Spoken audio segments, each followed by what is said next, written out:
Coming home. Dowd. Beloved. 6. Lamb. Speaking for himself. The 22nd Mizmowr/Psalm has been translated early and often for numerous volumes presented under the YAHOWAH brand because of its vivid eyewitness depiction of Passover's fulfillment in 33 CE. It was initially retranslated as part of the concluding chapter of the previous volume of Coming Home, Chag Matsah, in my quest to better understand why Dowd's testimony regarding the fulfillment of Pesach was written in first person.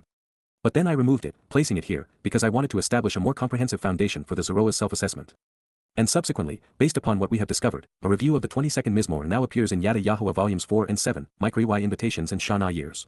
It is also now in Twistianity, Volume 5, Philology Impostor. Needless to say, we have learned a great deal and have grown in our relationship with YAHOWAH. And as part of this growth in understanding, we have come to appreciate and acknowledge Dowd's desire to fulfill the YYV and subsequent actions to do so.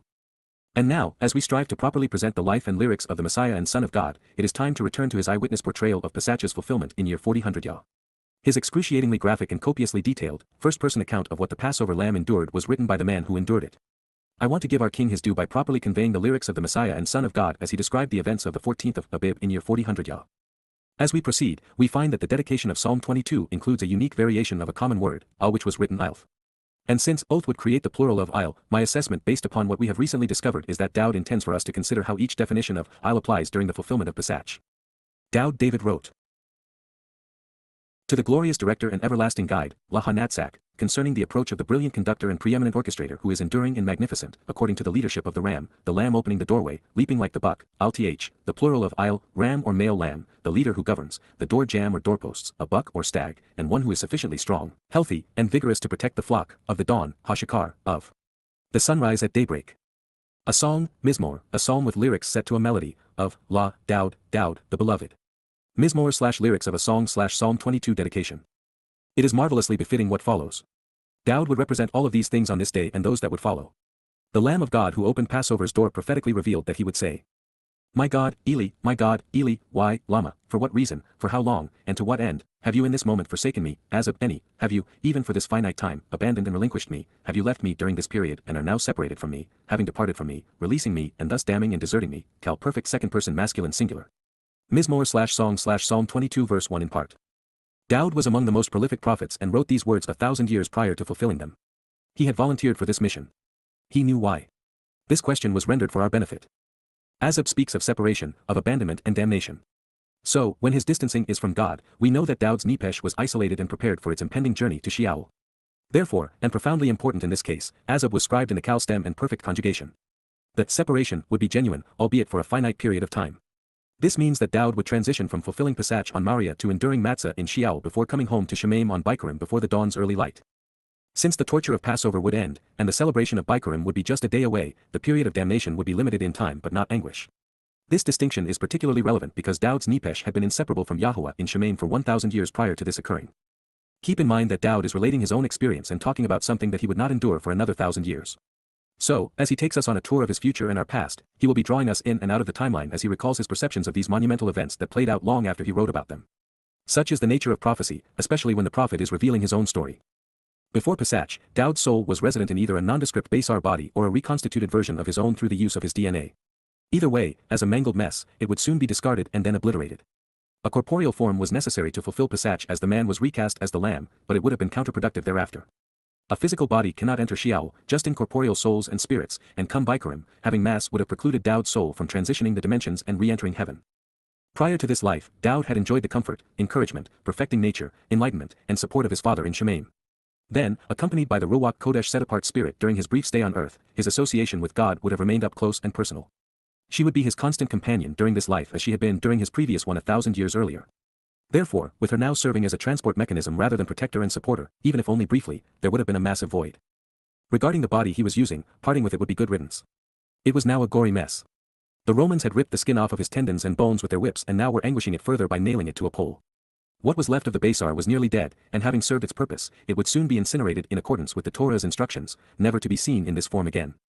Far, Rachok, remote in distance and time, separated in space, alienated and no longer in a state of close association, from Rachak, meaning to be removed and distant, to be sent off and to go far, away from, min, out of and separated from, my liberation and deliverance, Yeshua any, my rescue and salvation, but especially my freedom, are the words, dabri, are the spoken and written statements, messages, communication, records, and accounts, of my anguished groaning, shaga any, of My roaring moan as a lion, my guttural cries in torment. By alluding to the roar of a lion, Dowd is equating himself to the Lion of Yehudah. Mizmowr/song/Psalm 22 verse 1, every verse is one number advanced in the JPS Tanakh to accommodate the long introduction, making this 22:2. The realization that Dowd's soul had a long way to go to accomplish the mission is particularly relevant. Pesach is just the beginning, the first of 3 successive YYV. And the most visible, Passover isn't actually the most important step in his or our journey to God. That occurs on Matzah when our souls are perfected by the removal of our guilt because Dowd would carry it to Sheol. There is a common mistake made by Jews who believe that Passover is the main event, and that Matzah is just something to eat during it. This errant perception is advanced in Ezekiel, where Passover is the only micra Satan wants to pervert and then maintain.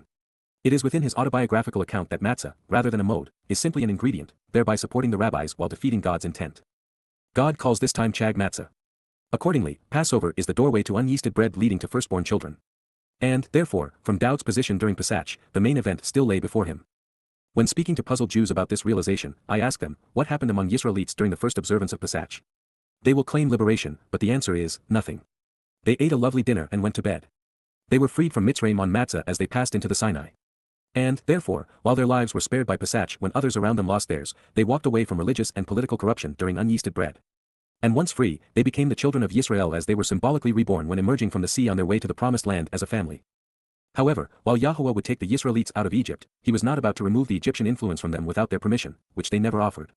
And so, to resolve this problem, Dowd carried Yisrael's legacy of rebelling against Yahuwah with him into Sheol where their collective guilt would remain.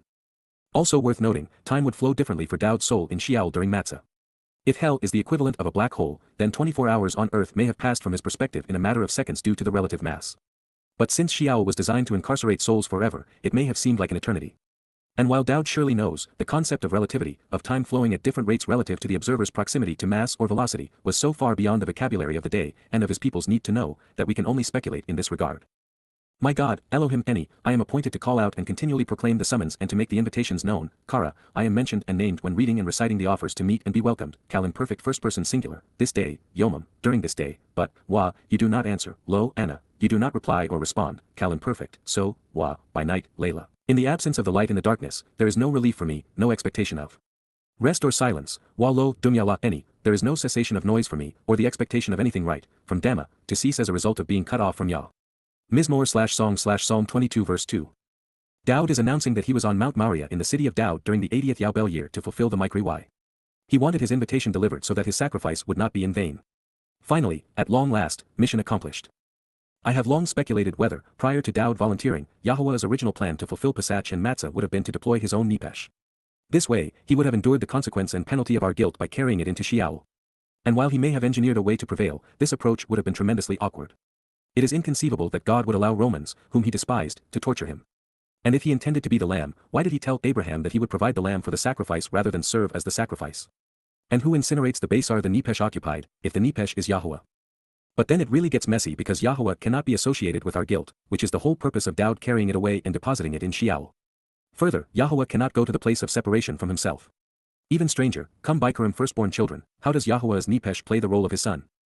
Even beyond this litany of impossibilities, had God fulfilled Passover and unyeasted bread, by doing so alone, he would have acted out of character. There would no longer be a justification for Moses, Dowd, or Yada if Yahuwah was willing to work alone to achieve his goals. Further, God would have deprived his beloved son of the opportunity to earn the respect he needed to guide Yisrael into the future. Therefore, Yahuwah facilitated Dowd's desire by not responding to withdraw him. He would do so, but not until the conclusion of Matzah.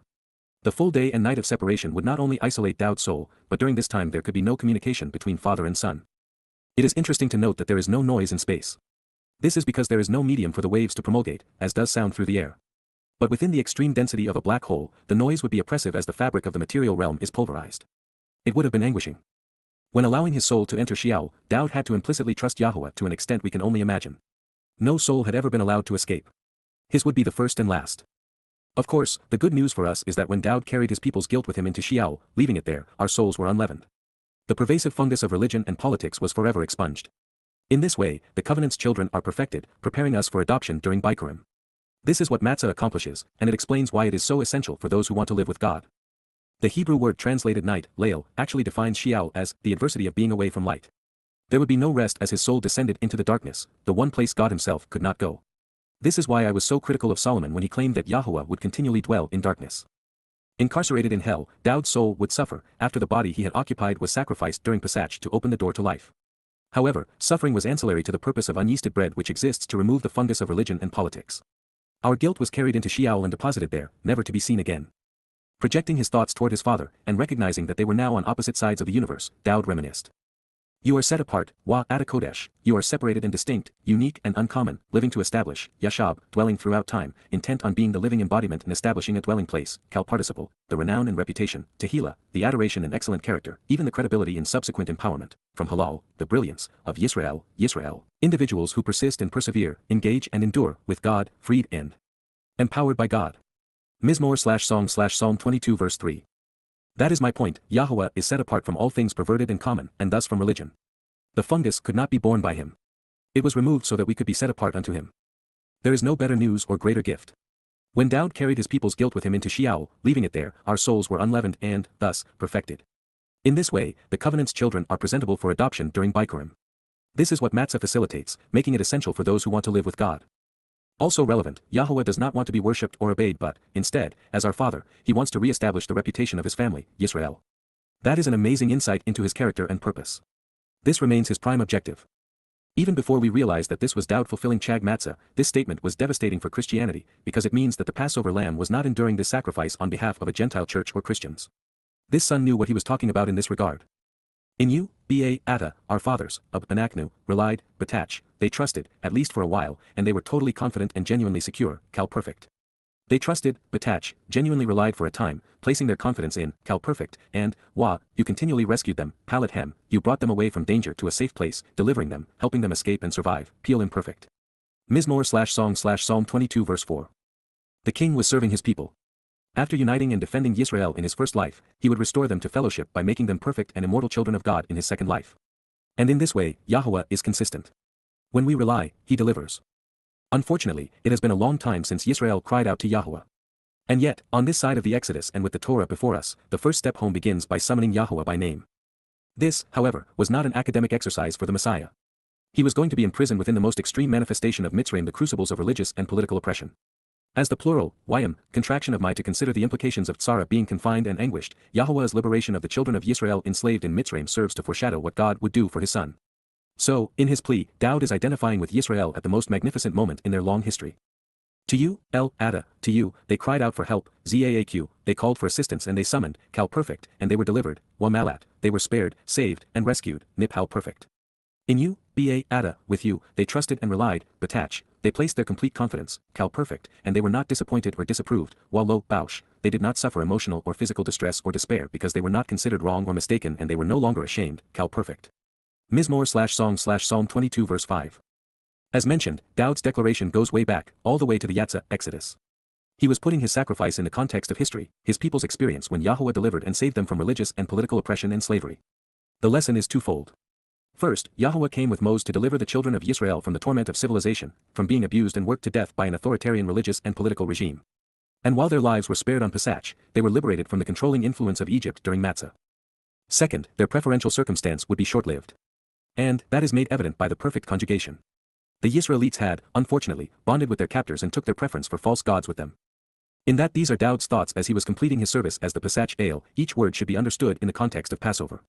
The mode was and remains the doorway through which we can escape the deadly consequence of religious and political corruption. On the other side is the promised land. Passover is the portal to a new life, one that is perfect and eternal. Those allowed to pass through it en route to unyeasted bread are never disappointed. While Dowd volunteered, for it to matter, Yahowah would have to allow his son's soul to be separated in our stead in the process of carrying our guilt away. While we do not fully understand the mechanics of how he was able to carry the evidence against us with him to deposit it in Sheol, we do not need to know how it happened to appreciate why it occurred, or to benefit from it. Since this was written by Dowd to describe what he endured on our behalf, let's acknowledge something that is vitally important. By misappropriating the promises and accolades Yahowah afforded him and transferring them to the counterfeit, Jesus Christ, Christians do Father, Son, as well as Yisrael, a grave injustice. God is made out to be a liar, we lose sight of Dowd's heroics, and we devalue all Yah sought to accomplish through his beloved Son. This psalm exists to explain how, why, when, and by and for whom the Passover sacrifice was made manifest. And let's be clear, this was tremendously painful. Mizmowr/Psalm 22 will go on to detail the most torturous elements of Dowd's suffering. It was at the end of a long day. Our king had been through the pretense of a trial, spit upon, beaten, and whipped by the Romans who had invaded and were now occupying his country. The body that God's Ruach and his nepesh occupied had suffered and bled beyond our comprehension. Inhumanely designed Roman flagella ripped away the soft tissues from his vulnerable back and legs. Then this beastly empire nailed what was left of the lamb to a post and beam to die an excruciating and humiliating death. And therefore, I am but, Enki, with regard to the speaker in this discussion, I now exist as, a crimson grub, Tola, a bloodied worm and scarlet pulp, Coccus ilicis from which red dye is extracted, no longer extant or present as a person, while lo, Aish, no longer a man or individual, i.e., I'm now less than human, Ysh is from an unused root meaning extant, rebuked and taunted, insulted and dishonored, chirpa, scorned and disgraced as contemptible, defied and railed against, insulted with slurs, by humankind, Adam, mankind, specifically the descendants of Adam, and disrespected and demeaned, Baza, disregarded, held in contempt, and ridiculed, seen as worthless, lightly regarded, and of little value, by the family, by the people who are kin and nation of Yisrael. Mizmowr/Song/Psalm 22 verse 6. This statement is exceedingly important for a number of reasons. The reference to the Tola bloodied worm is both prophetic and telling. The Romans, like the Roman Catholic Church after them, were sadistic in their development and deployment of the most excruciating ways to torture and kill. Having been under their control, the body that Dowd's nepesh still occupied was so abused, it no longer appeared human. This is something God will never forget. Be assured, he will hold the leadership of Imperial Rome accountable, as well as the Roman Catholic Church, because they would develop and popularize a conspiracy to blame Jews for what they, themselves, had done. Additionally, this not only reveals that this body was disposable, and being used to represent the sacrificial lamb, it makes the specter of a physical resurrection macabre. In this light, we should not focus on the appearance of the corporeal body that was bludgeoned but, instead, on the soul who endured the torment and survived it to tell us his story. Also revealing, Dowd's sacrifice was not only dishonored by the men torturing him, these Gentiles representing Rome, but he was also rejected by the people of Yisrael, his family whose respect he was there to earn. By comparison, their disregard would make the tumult of the waters of Meribah, something which still stains the collective Jewish soul, look like a minor disagreement. With all of the prophecies pointing to Dowd at this moment, there is no excuse for Yisrael getting this so wrong. And approaching 2,000 years later, they still haven't figured it out. And this is why YAHOWAH instructed Elia, who will be performing as the priest while serving as the master of ceremonies for the Numbers 19 sacrifice of the Adam Apara bloody red heifer, to toss in a tola crimson grub on top of the body before YAHOWAH ignites the fire. God wants his people to look back in time 3,000 years to when Dowd used this same unique term to describe the wreckage of his Basar body. Not only will the Basar body of his Basar herald be similarly bludgeoned on Towrah, YAHOWAH wants Yisrael to understand the connection between these men. Without Yada, they would not know YAHOWAH as Shem, understand the Berith, capitalize upon the micro EY, or appreciate what Dowd had done to make these days matter. Further, Dowd was now serving as the worm of Jacob and, thus, of Israel. This was foretold by Yashayah Isaiah 300 years after Dowd wrote this Mizmowr. In Isaiah 41 verse 14, we read, You should never be afraid, al-yar, you, singular, should not be anxious, kal imperfect second person feminine singular jussive, O worm, tola, bloodied grub, feminine singular, of Yaakov Israel, Yaakov, serving as a synonym for Yisrael. People, Mathi, men, masculine plural, of Yisrael Israel, Yisrael, myself, am here to help and support, any bazar, I, myself, will assist at this time, kal perfect first person singular, you, adh, you, feminine singular, and thus addressing the Tola, prophetically announces, Naam, YAHOWAH, YAHOWAH. Your kinsman redeemer, Gal Adh, the one from the same family who pays the price to reacquire those of you who are stained and defiled and ransom you from the control of others, kal participle, is the set apart one, Kodesh, is the most uniquely qualified, respected, awe-inspiring, uncommon, and special, the essential, dedicated, and upright individual, of Yisrael individuals who engage and endure with God, Yisrael, Israel. Yashayah/Isaiah 41 verse 14. Dowd's Mizmowr and Yashayah's prophetic portrayals of our salvation are inseparable, especially when identifying Dowd as the sacrificial lamb and when presenting the set-apart one of Yisrael as the kinsman redeemer of his people. Dowd used three different words for man in his previous sentence. After accurately describing the condition and appearance of the flogged body, he said that it was no longer present as a person. Aish is also the term YAHOWAH used to describe his form when he visited with Abraham and then Jacob according to the patriarch. We were then told that the sacrificial victim was being accused by Adam, symbolic of the first man created in God's image. While symbolic of what humankind had become, particularly as demonstrated by the beast of Rome, this could also suggest that Dowd was assuming the guilt of each covenant member all the way back to Adam, and thus serving as a metaphor for taking on the sin of many. But more than this, the aspect of Adam which made him unique was his neshama conscience. And yet, it is man's inability to think that has caused so many to disregard the lamb's purpose. Beyond this, the use of Adam is indicative of the Adam Apara. The word conveys man, red, and ground, all of which are applicable when describing the red heifer. Also, means people and is often used in reference to Yisrael. A millennium before it actually occurred, YAHOWAH told us that the Messiah's offer of redemption would be disrespected by his own family, Yehudim. In this regard, Jews have long dishonored the sacrifice of the Passover lamb. They have even made a religion out of denying that it was accomplished. And now that we know who was serving on their behalf, it makes the rabbinical rejection all the more disappointing. Even today, the vast preponderance of people show no regard for Dowd's compassion or heroics. Not one person in a million acknowledges the association between the king and the fulfillment of Chag Matsah. And this is inexcusable since there are so many exacting prophecies revealing what would occur, most of which were recorded many centuries before Rome or crucifixion existed, demonstrating that they were prophetic. The Romans executed those they viewed as political rivals along popular roadways, usually naked because it was more humiliating. Like all despicable totalitarian regimes, the torment was designed to have a deterrent effect, evoking fear among eyewitnesses. More than this, civilizations like Rome serve as grotesque projections of gang mentality, because the larger the empire and more powerful the nation, the worse people within them behave. This insight explains why Dowd revealed that the bystanders were gawking at him, shaking their heads, and saying senseless things, mouths running faster than their brains. All of those who see me, kol any, all who gaze at me, who look upon me, they deride and mock me, speaking unintelligibly about me, disparaging me, any, they speak incoherently about me, stammering disapproving ridicule while scoffing at me. They shoot off their mouths, pater ba safa, they open their mouths, flap their lips, and release an unchecked flow of all manner of things, while they shake their heads, muwa rosh, wavering from the very beginning. Mizmowr/Song/Psalm 22 verse 7. It has been this way from the beginning, and nothing has changed. The world over, everyone speaks unintelligibly about Dowd, the Son of God, and all he represents. He is, by a wide margin, the least understood and the most underappreciated man in history. It was one thing for the Roman invaders to mock him. They, and the church they inspired, never knew any better. They were and remain ignorant of Yahuwah, his Torah, Berith, and YYV3C6. Stupid is as stupid does. They continue to be belligerent toward God, unintelligently stammering while slandering and deriding him and his son. To make matters worse, the Roman Catholic Church deliberately negated Dowd's sacrifice by misattributing his titles, such that he would not be credited for having provided the greatest gift ever offered. It is one thing to have made the sacrifice, but to have the world's most popular religion predicated upon attributing it to a crude counterfeit, to a misnomer and myth, is particularly egregious. Now that we are acknowledging that these psalms were written in first person because Dowd endured this ordeal for our benefit, I am convinced that this next pronouncement occurred as it was written. Dowd was immensely proud of his father's name, so much so it is apparent that he used the pseudonym Yahushua to depict what he and Yahuwah would accomplish together. It would have been ideal, not only because Yahushua was Moses' successor and followed in his predecessor's footsteps, it means Yahuwah delivers. Dowd was so courageous and bold, there is no doubt that he would have told all who would listen what he was going to do, why it would occur, and who was going to make it possible. But his audience, like praying zombies, was too busy talking to listen. These are quotes from those mocking and demeaning the Passover lamb as he was fulfilling Pesach to open the doorway to life everlasting with Yahuwah. You have chosen to be rolled away, removed, and sent away to Yahuwah, Galo El Yahuwah, you wanted to be taken to Yahuwah, Cal imperative second person masculine. So, let's see if he wants to rescue him, Palat who, perhaps he will choose to have him escape and survive, rescuing him from this most unfavorable circumstance, with him choosing to deliver him, Peel in perfect Joseph. Let him choose to deliver and save him, Natsal who, maybe he will decide to spare him and defend him, Hyphal imperfect Joseph third person singular masculine.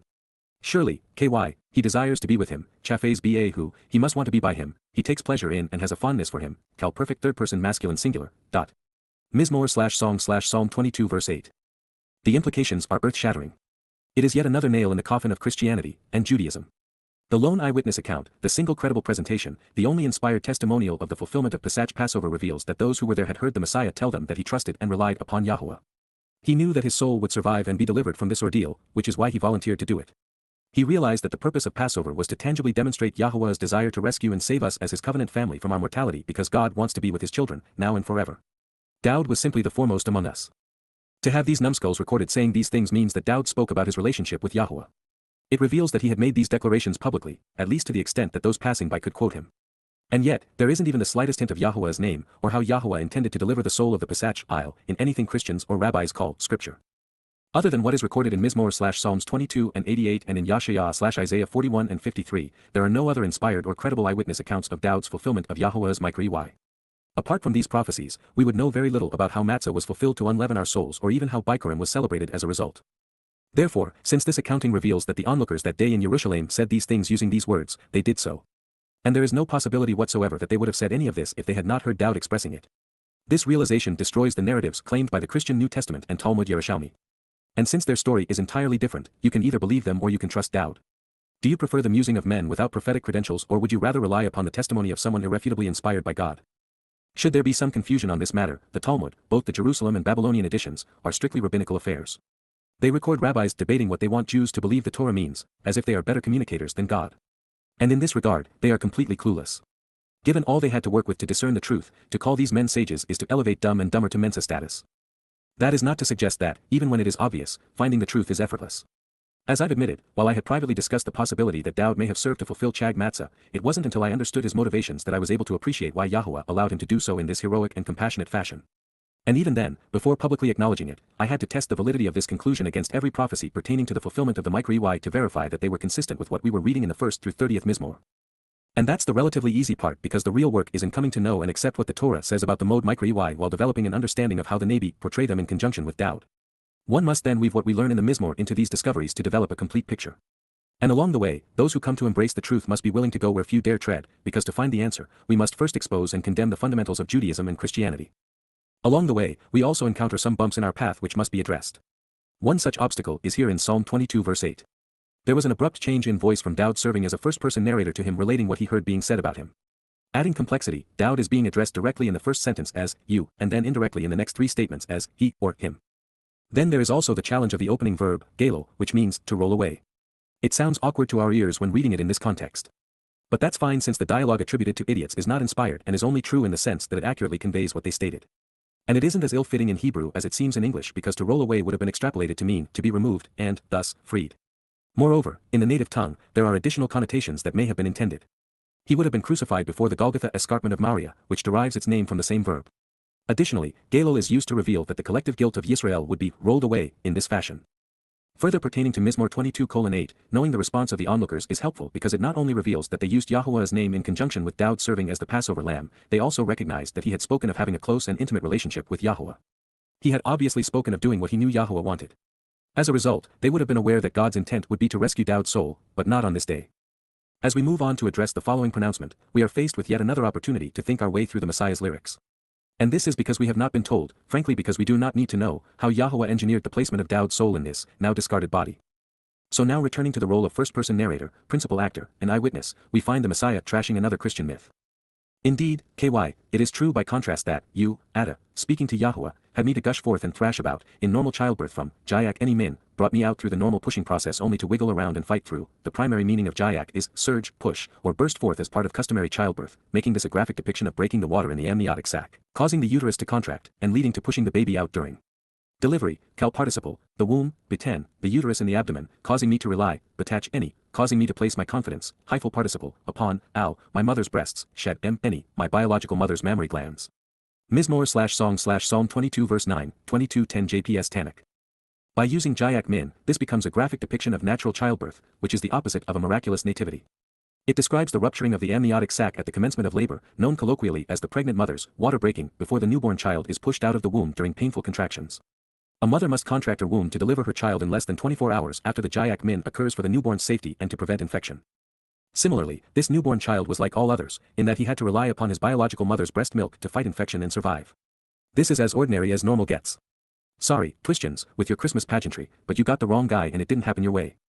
Surprisingly, even with billions of examples to study, scientists still do not understand how a new soul is generated during conception. They cannot even describe its composition.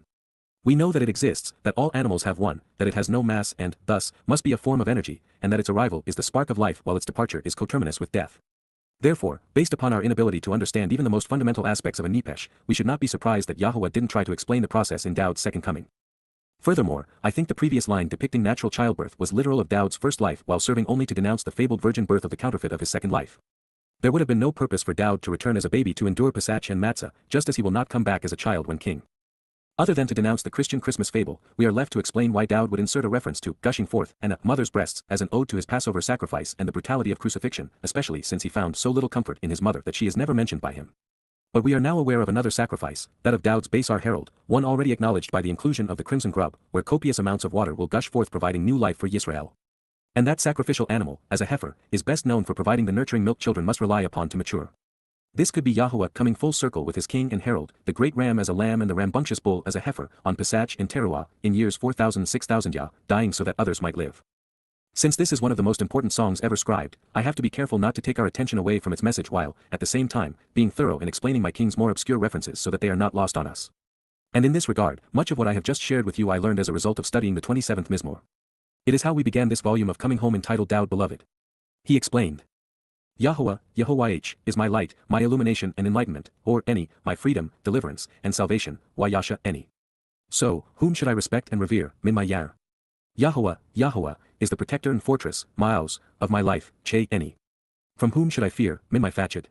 Mizmowr 27:1. By encroaching upon me, ba carib al any, immoral and ignorant countrymen, raa, seek to devour my person in message and consume my body in proclamations, la akal eth basar any. My belittling adversaries, Zar any, and my enemies, Wa Oyeb any, they will stumble and bring injury and ruin, Hem Kashal, with their approach toward me, La any Hem. And they will fall, Wa Naphal. Mizmowr 27:2. Even with him being pitched and inclined against me, chana al any mashana, my heart and thinking, leb any, will not be anxious or apprehensive nor show any fear or respect, lo yar.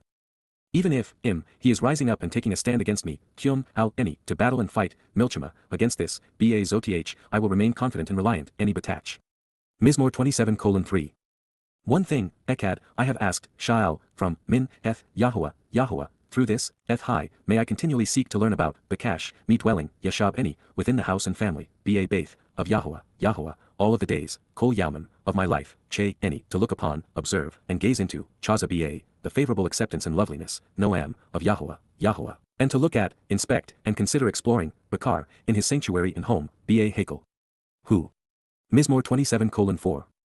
For he will conceal me, Kwite soften any, in his shelter, Ba Saku. During the day, Ba Yaum, of destructive shepherds and harmful countrymen, Ra, he will conceal me, causing me to vanish, Sathar any, in the protection of his tent and tabernacle, Ba Sether, Oholhu. With a sharp crag, Ba Tsur, he will lift me on high to increase my prominence, Rom any. Mizmowr 27:5, and then, Wa Ada, my stature will rise, Rosh any, above my opposition who are rancorous toward me, Al Oyeb any, on every side, surrounding me, Sabib any. I want the sacrifice prepared, Wazabak, in his radiant tent and tabernacle, Ba Hoholhu, with the sacrificial offerings killed and presented, Zebakim, during Teruah. I will choose to sing, Shyr, because I want to make music for the enjoyment, Wazammer, of Yahowah, La Yahowah. Mizmowr 27:6. Your desire is to listen, Shama, Yahowah, to my voice, Kau, any, as I call out, reciting an invitation to meet, Kara. You have decided to favor and distinguish me, Wachanan any. Your will is to be preoccupied with me, to sing with me, to communicate through me, and to respond by providing me as an answer, Wa Anna any. Mizmowr 27:7. Regarding you, La Ada, my thoughts and judgment, Leb any, acknowledge, Amar, that you have chosen to call my presence into account, Bakash Pana any. Therefore, your appearance, Eth Pana Ada, Yahowah, I consistently seek, request, and inquire about, Bakash. Mizmowr 27:8. You will not conceal your presence from me for a prolonged period of time, Al Sathar Pana Adamin any. You are not inclined to spread out or elongate frustration, resentment, or a grievance, Al Nada Baf, with your coworker and associate, Ebaid Ada. You have been, Haya, my helper, my influential and powerful assistant, Ezra any. You will never abandon me, Al Nadash any, just as you will never reject or forsake me, Wa Al Azab any, O God, Elohi, of my deliverance, emancipation, and salvation, Yasha any. Mizmowr 27:9. It is true, Ky, my father, of any, and my mother, Wa any, had rejected and forsaken me, as of any, but, Wa, Yahowah, having taken me in, will always be with me, as af any. Mizmowr 27:10. You want to guide and teach me, Yara any, your way, Derek any, Yahowah. Your will is to reliably lead me, Wanacha any, by the upright and level, correct and straightforward, agreeable and elevated, Ba Mishor, route, Arich, on account of, Laman, my adversaries, Sour any. Mizmowr 27:11. You have decided not to give me over to, Al Nathan any Ba, the soul of my adversaries, who would diminish, belittle, constrain, and negate me, nepesh Zar any, who, indeed, will have risen up and become established to take a stand, Ky Kyum, against me, Ba any, to bear false witness, provide deceptive and misleading testimony and commit fraud, Ed Sheker. They exude, Wayafak, injustice and oppression, immorality and ignorance, wrongly plundering, terrorizing, and destroying, Chamas. Mizmowr 27:12. It is true that, lo, I am certain, knowing what is established, verifiable, and true, Amon. I have looked upon and witnessed, even revealed, La Ba, the goodness and fairness, the appropriateness and attractiveness, Tub, of Yahowah, in the land of the living, Ba, Eretz Chaim. Mizmowr 27:13. You should choose to confidently place your expectations for a beneficial result, looking forward, Kawa, to, El, Yahowah. You should want to be strong and prevail, to be as tough as you are intense, Chazak. And with your courageous character and reinforced judgment, Wa, Amitz Leb Ada, choose to confidently place your expectations for a beneficial result by looking forward, Wakawa, to, El, Yahowah. Mizmowr/lyrics to be sung /Psalm 27 verse 14. With every word, it is as if Dowd is explaining this portion of his 22nd Mizmowr to us. Not only did Dowd come to appreciate the enduring love and support of his heavenly father and spiritual mother all the more because he was deprived of a loving birth mother and father during his initial lives, so would be his herald. And it would be as a direct result of his Basar that Dowd would rise above his adversaries and be accepted by his people for what he has achieved, which is why he mentioned the sacrificial offering that will be made by the red heifer during Teruah. As a prophet, Dowd knew how all of this would play out over time. Also relevant, while he allowed his body to be mutilated, Dowd, as Yahowah's anointed, was a handsome man. And as Yahowah's firstborn son, he will return in God's image and be magnificent to behold. But this time, during the second of 3 appearances, the Basar Dowd's nepesh occupied would have become immaterial after fulfilling his mission. His corporeal form would be discarded following the abuse. Come Bikurim, he would be delighted to be free of it as I will be of mine as Teruah passes into Kippurim. Recognizing Dowd's brilliance, I wouldn't be surprised if he also intended for us to consider how the metaphors he selected also applied to the Yatzah, Exodus, since he was reenacting an intensely personal manifestation of it. The symbolic message inherent during the initial experience of Chag Matsah begins with the doorway to liberation and life being opened during Pesach while the firstborn of their religious and political oppressors were dying all around them. The children of Yisrael walked out of Eretz Mitzrayim during Matzah, entering the Sinai wilderness on this day. It was indicative of walking away and disassociating from the caustic and controlling influence of religion and politics, thereby unyeasting their souls of its corrupting stench. Then during Bikurim, they would be reborn in a flood of water, entering their new life, as the sea came crashing down behind them. After receiving the Torah and following a period of attitude adjustment for infantile tantrums, they were headed to the promised land as children who would be nurtured by the milk she would provide. Before you, Ada, toward, beside, and in association with you, because of and concerning you, I was cast out of, Shalach Min, you were compelled to throw me out, casting me off, forth, down, out, and away from, hopeful perfect, the point of origin as an act of compassion and love, Rechem, the uterus or womb, the child gestating and childbearing organ of the female, a spatial position indicative of the source who is merciful, from Rechem, love, mercy, affection, and compassion. From Min, the womb, Beten, the uterus in the abdomen, of my mother, Eni, my biological mother, you are, Ada, my God, Eni. Mizmowr / Psalm 22 verses 9 to 10. Shalach isn't a comforting term. It means to throw, cast, hurl, or fling, even to throw away and cast down. This clearly places the soul cast out of heaven and thrown away, temporarily, during Matzah in a tough situation. But that's just the beginning of the harsh implications. The hopeful stem is uncommon because it is inconsistent with free will. It indicates that the subject, Yahowah in this case, was forced, or at the very least, compelled, to part with him for a while, such that Dowd was cast out of the spiritual realm. Therefore, the arguments in favor of the son fulfilling Chag Matsah had to be so compelling his father did what was necessary. Fortunately, in the perfect conjugation, the compulsion and intensity of being cast off was short-lived, literally once and done during a moment in time. With the hopeful stem being applied by Dowd when addressing Yahowah, it speaks volumes about the conclusions that we have drawn. Dowd's arguments on behalf of his soul being allowed to serve in this way were convincing, indeed, undeniable. To earn Yisrael's respect to the extent required to serve as their eternal king, Dowd wanted this opportunity and wouldn't take no for an answer. A brilliant man made a compelling argument. Further, there is no greater expression of love than when a man willingly lays down his life to save his family. Beyond what this sacrifice achieved in the long term for Yisrael and her king, there was also a significant benefit for Yahowah. Pesach and Matzah lead to Bikurim firstborn children, representing our inclusion into the covenant. Dowd's nepesh was the only way to create a literal fulfillment, and both father and son knew it. The concluding thought is also indicative of Dowd's status. Devoid of a verb, it literally reads, "From womb of my mother you God of mine." So, no matter how we shape the action, it is apparent that Dowd and Yahowah have a history together. During their initial romp around the paddock, it is likely that they met while Dowd was shepherding sheep in Bethlehem, perhaps as early as 6 to 7 years young. He would be introduced to us as the anointed Messiah at 8. It was then that the boy who had not known the love of a mother or devotion of a father was embraced by the best of both, with God becoming his father and the Ruach Kodesh serving as his spiritual mother. Upon his return, their father and son relationship was already well developed, having spent the past 1,000 years together. And this time, at least initially, Dowd would enjoy the love of his adoptive family. The prophetic portrayal of the Passover lamb is always that of a person. God isn't a man. Recognizing then that being human was the only viable option, we are faced with the realization that it would have been impossible for such an individual to be perfect in every thought, deed, and phrase without God's assistance. Therefore, since the Pesach Passover lamb must be without fault, this was accomplished by observing the Torah and being anointed with the Spirit. Its purpose, to perfect the imperfect, applies to everyone, but most especially Dowd. He said as much, and we should take him at his word. In this regard, there is no basis for the notion that Miriam Mary, in the unlikely event that this would have been her name, was unmarried, a virgin, or even a mother. Her mythical projection was derived from Astarte, the mother of God and queen of heaven in the Babylonian religion. In Hebrew society, there were no marriage vows. A woman traveling with a man, living with him, and raising a family was either his wife or concubine. Also pursuant to his re-entry, by using Dowd's soul, he would not need parents to demonstrate that he was a descendant of himself and ultimately of Jacob and Abraham. His lineage was established 1,000 years previous to this event. For what it is worth, Miriam would not be a good choice of names. It is from Mary and directly related to Meribah, as in the waters of. It means contentious, rebellious, and embittered, and speaks of provoking strife. The secondary definition of Mary is gross and domineering fatling. Mary is actually from the verbal root, mara, to be disobedient and rebellious. Yes, it was also the name of Moses' sister, but in her case, since Yahowah struck her with leprosy, it was fitting. There is also no validity to the notion that Gabriel, who is actually Dowd, met with Dowd's non-mother, although such a conversation would have been entertaining. Gabriel, from Gibor and Hel, describes Dowd as the most courageous and competent man of God. So, "Hi, Mom, I'm gonna be your kid even though I'm also your great-grandfather 50 times over. You may have heard of me. Anyway, I'm going to be slaughtered as the Passover lamb, so don't get too attached. And that's actually the easy part because, come Matzah, I'm going to hell. So, let's chat again in, say, 9 months. With these thoughts dancing in our minds, as we move on to the next statement, we find the then future and now past, sacrificial soul pleading with Yahuwah, asking him not to abandon him. He recognizes that he is headed to a rendezvous with Satan, the adversary, where he will be afflicted. He knows that nothing exists that can protect him from this ordeal. It is the destiny he has chosen. And this, too, was necessary. We find that Dowd is now speaking about the means to fulfill unyeasted bread. His soul was headed to the place of Rachak, being severed and avoided, removed and separated. He is bemoaning Sheol, the lightless prison, where imperfect spiritual souls endure eternity. Separation from Yahuwah is the only appropriate penalty for those who have led others away from God. This means that without the perfecting implications of Matzah, where our souls are unleavened from the fungus of religion and politics, the aforementioned sacrifice on Pesach, where we become immortal, would otherwise be counterproductive.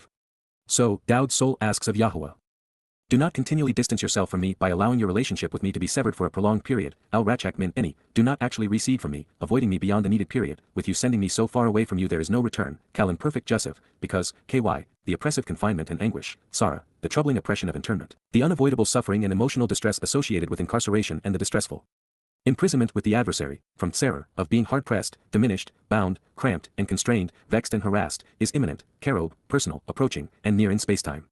And yet, indeed, ky, no one, nothing, can help, azar, can provide support, assistance, or aid, kal participle. Mizmowr/Song/Psalm 22 verse 11. Thank God for the Hebrew language with its conjugations, otherwise, this would have been unbearable. While the imperfect, when associated with Rachak, speaks of ongoing and continuous separation, since he negated it with al, Dowd realized that his time in Sheol away from Yahuwah would be finite, one horrific day, but no more. Although, by contrast, it was the furthest place from heaven, where he had been for the past 1,000 years. When I put myself into the scene painted by Dowd's words, and when I try to feel what he was experiencing at this moment, it strikes me that he wasn't complaining about enduring the horrific pain associated with the Roman flogging or even the excruciating nature of crucifixion but, instead, was lamenting the anguish of his relationship with Yahuwah being momentarily severed. It was the thought of the imminent, unavoidable, and temporal distancing from his father in Sheol, the lair of Satan, that was so anguishing. And yet, this is the sacrifice he made out of enduring love for his people that not one in a million so much as acknowledges. This is the reason there are so many prophecies devoted to resolving this great injustice. It is why Yada Yahowah was written. Since Tzara serves as the operative verb defining the Yisraelite subjugation within the religious and political regime of Mitzrayim, it is obvious now that Dowd was, indeed, presenting his Matzah exodus from Sheol as an intensely personal reenactment of the Yatzah exodus. His anguish would come from Tzara being constrained and diminished. He would Tzara surrender his freedom and be incarcerated. Sheol would be Tzara distressing, emotionally anguishing, and painful. And during this time, he would be with the Tzara rival and competitor to God's company, the adversary. Hell would be Tzara vexing, a time of troubling tribulation and oppressive affliction. Satan the adversary has long been Dowd's rival, the one who saw himself as being in competition with him for human souls. But as a result of what Dowd has done, when he returns, Satan will be cast into Sheol and remain. There, he will experience Tzara incarceration, being bound, constrained, and diminished. These are the attributes of Sheol, which is essentially a black hole. Further, Tzara is the same word Yahuwah has used to depict the time of Jacob's troubles. This then suggests that Dowd will have endured Tzara on behalf of his people, Yisrael, thereby earning the right to liberate them from it on Kippurim. Dowd's ordeal on behalf of Yisrael would be karob, imminent, personal, unavoidable, and near. At a place and moment in spacetime of a location and duration certain from the perspective of the participant, bad things were going to occur. He knew it. A hellacious price would be paid to honor Yahuwah's Matzah promise to perfect the covenant family. We find Tzara embedded within Mitzrayim, this Mizmowr, and the time of Jacob's troubles because Yahuwah has and will engage to deliver the children of Yisrael, the embodiment of Yisrael, and the final remnant of Yisrael from Tzara anguishing torment. The Exodus, fulfillment of Chag Matsah, and the reconciliation of Yisrael upon Yahuwah's return are different phases of the same experience and story. Dowd's foreboding song reveals that, on the cusp of being tormented by Satan, the Romans continued to humiliate him, ripping the flesh from the remnant of his body. And to think that for most Jews and Christians alike, it was for naught. It's as if Passover and unyeasted bread were never fulfilled. Numerous, Rab, a great many, fiercely aggressive soldiers, Abur, fearsome and powerful warriors, even supernatural beings, bullish beasts, Par, frustrated bulls and wild asses, of the aggressively attacking supernatural, Abur, powerful, fighting, bullish, and spiritual warrior, serpent, Bashan, snake, related to Bahana, shame, a metaphor for Satan, surround me, Sabab any. They assemble around and encircle me, turning on me during this time, Kal perfect. They have besieged and crowned me in hostile fashion, cat heart any, in a coordinated fashion they gather about to hem me in, threatening me while adorning me with a circular crown. Mizmowr/Song/Psalm 22 verse 12. Abur was a clever choice because it depicts fiercely aggressive soldiers, in the first instance when modifying the par bullish beasts and wild asses and then describes an aggressively attacking supernatural serpent when paired with Bashan in the second. He would initially feel the sting of Roman warriors and then that of powerful Malachite fighting on behalf of Satan the adversary. Often worshipped as a sun god, Lord Baal was represented by a par bull, not only because of its strength but because the sun crosses the constellation of Taurus the bull during Pesach Passover. And, of course, God chosen Egel, Barak, Par, and Para to oppose Satan's influence. Therefore, for everything Yahowah does, Shakar has a counterfeit. Since it is implied in this prophecy, there may be some merit to the story that the King of Kings would be forced to wear a crown of thorns, one comprised of the same intertwined thickets that caught the lamb on Mount Moriah on behalf of Abraham, Yitzchak, and the covenant. They were witnessing a dress rehearsal for the seminal event of human history. They open, Patsah, they part, their mouths, Pehem, against me, Al-Eni, toward, like a fearsome beast, Aryeh, a destroying lion and assassin in search of prey, mangling and tearing me to pieces as a violent and abhorrent way to die, Tariff, plucking off my skin, ripping apart my soft tissues with sharp objects, violently flailing me so as to inflict a repugnant death, while roaring loudly, Sha'agi, making an anguishing guttural sound that is thunderous. Mizmowr/Song/Psalm 22 verse 13. As Dowd returns to document the ordeal he endured fulfilling Pesach, he reveals that the beast of Rome was ripping his body to shreds, tearing it apart with whips. His soul felt the burning sting of every lash. Dowd's anguish on behalf of Yisrael and the covenant family was no less tortuous than being flayed alive. Second only to crucifixion, it was the most abhorrent way to die. And while Rome inflicted the carnage, not a single Jew lifted a finger to spare their Messiah and King of the needless anguish. A painless death would have sufficed, but not for Romans. Even as a church, they love torturing Jews. And so this is also how Satan and his minions will bludgeon Yada to death as the red heifer. Long before these sadistic implements of pain were conceived, Dowd David wrote of what he would experience. Blood would have dripped from his pen. Tariff conveys mangling of the flesh by ripping it from the body with sharp objects, providing a poignant, yet accurate, description of the abuse inflicted by 50 lashes by a metal-barbed whip, which was Rome's approach to those they perceived as threats to their supremacy. Yet, removing muscle tissue from Dowd's shoulders, back, chest, arms, and legs was insufficient by Roman standards. Our great hero would go on to describe the most horrid form of execution ever conceived by man.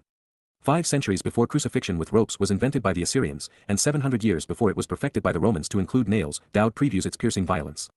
We are about to discover that his prophecies are painfully precise.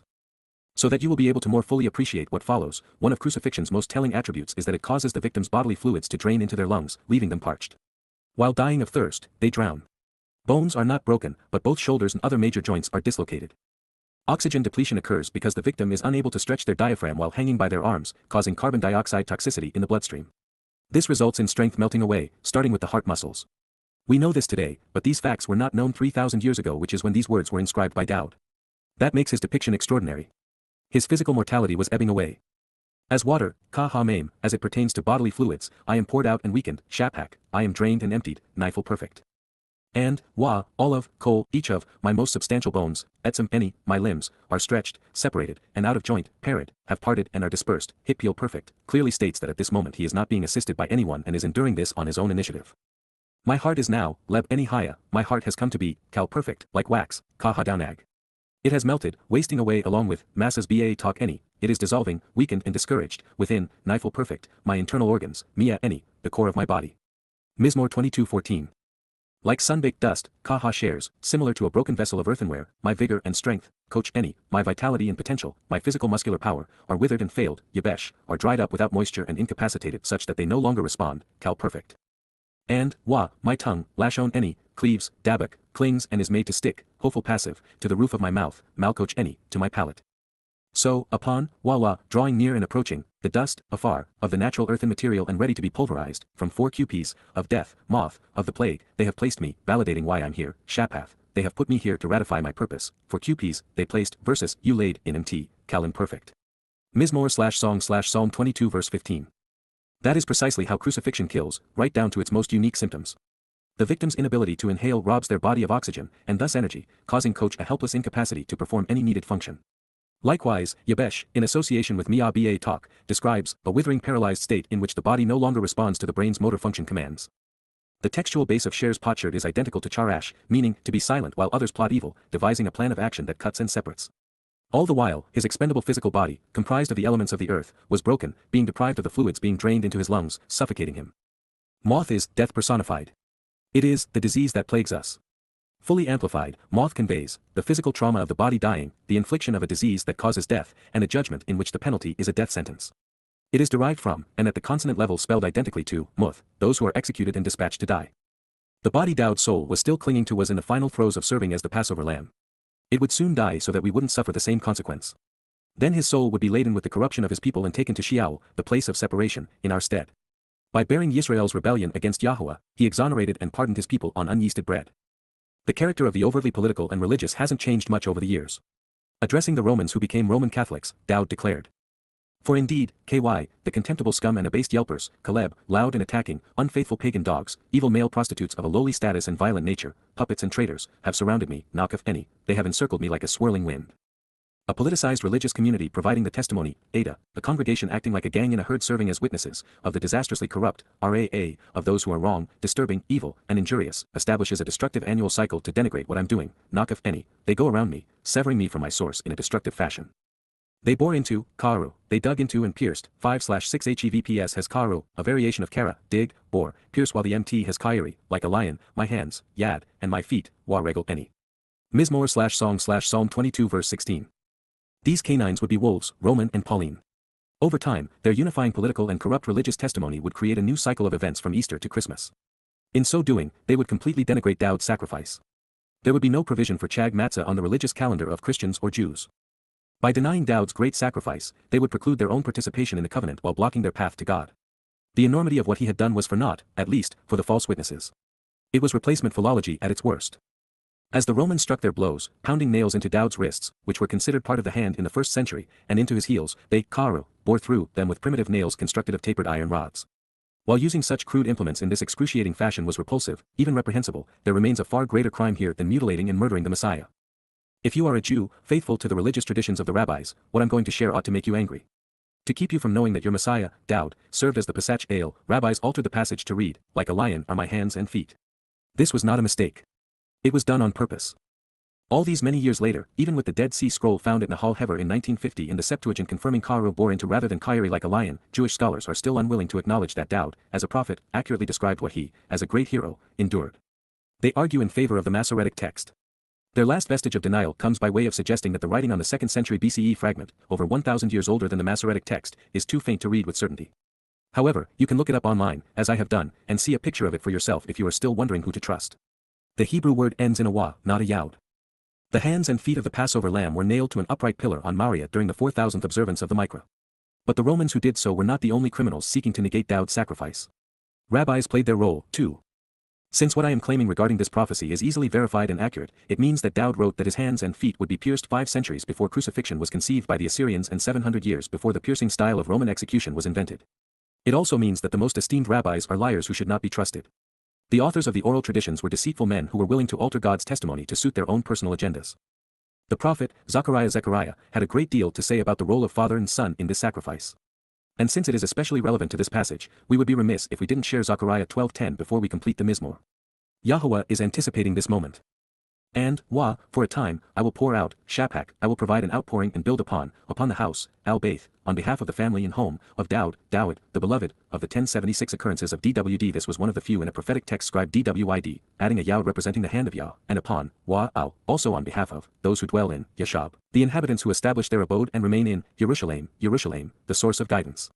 And teaching on reconciliation, a spirit of compassion and acceptance, Ruach Chen, the spirit of favor and mercy, of a beautiful and beneficial spiritual garment, for those requesting mercy and clemency, Takanin, of being treated with kindness and affection, with compassion, from Chanan, mercy and favorable treatment. Then, they will be able to look, they, at this time, will be equipped to observe, focus upon, pay attention to, and regard, think about and then appropriately respond, to me, Any, accompanied by the one whom, Asher, with whom by association, and to show the way to the benefits of the relationship, they had reviled and pierced, Dakar, they had thrust into by driving sharp implements completely through, Cal perfect, and, they will lament, Saphat, they will sob. Expressing their genuine sorrow, Cal perfect, over him, Alhu, just like, Ka, similar to the way, one cries, Misped, one shrieks and howls, over the most uniquely special child and valued life, Al-Hayakid, for the only son, from Yachad, who reunited and joined together, anguished and infuriated, Marar, grieving furiously, angry and enraged, even frantic, over him, Alhu, on his account, consistent with, Ka, the anguish suffered over, Marar, Al. The frustration and rage endured over.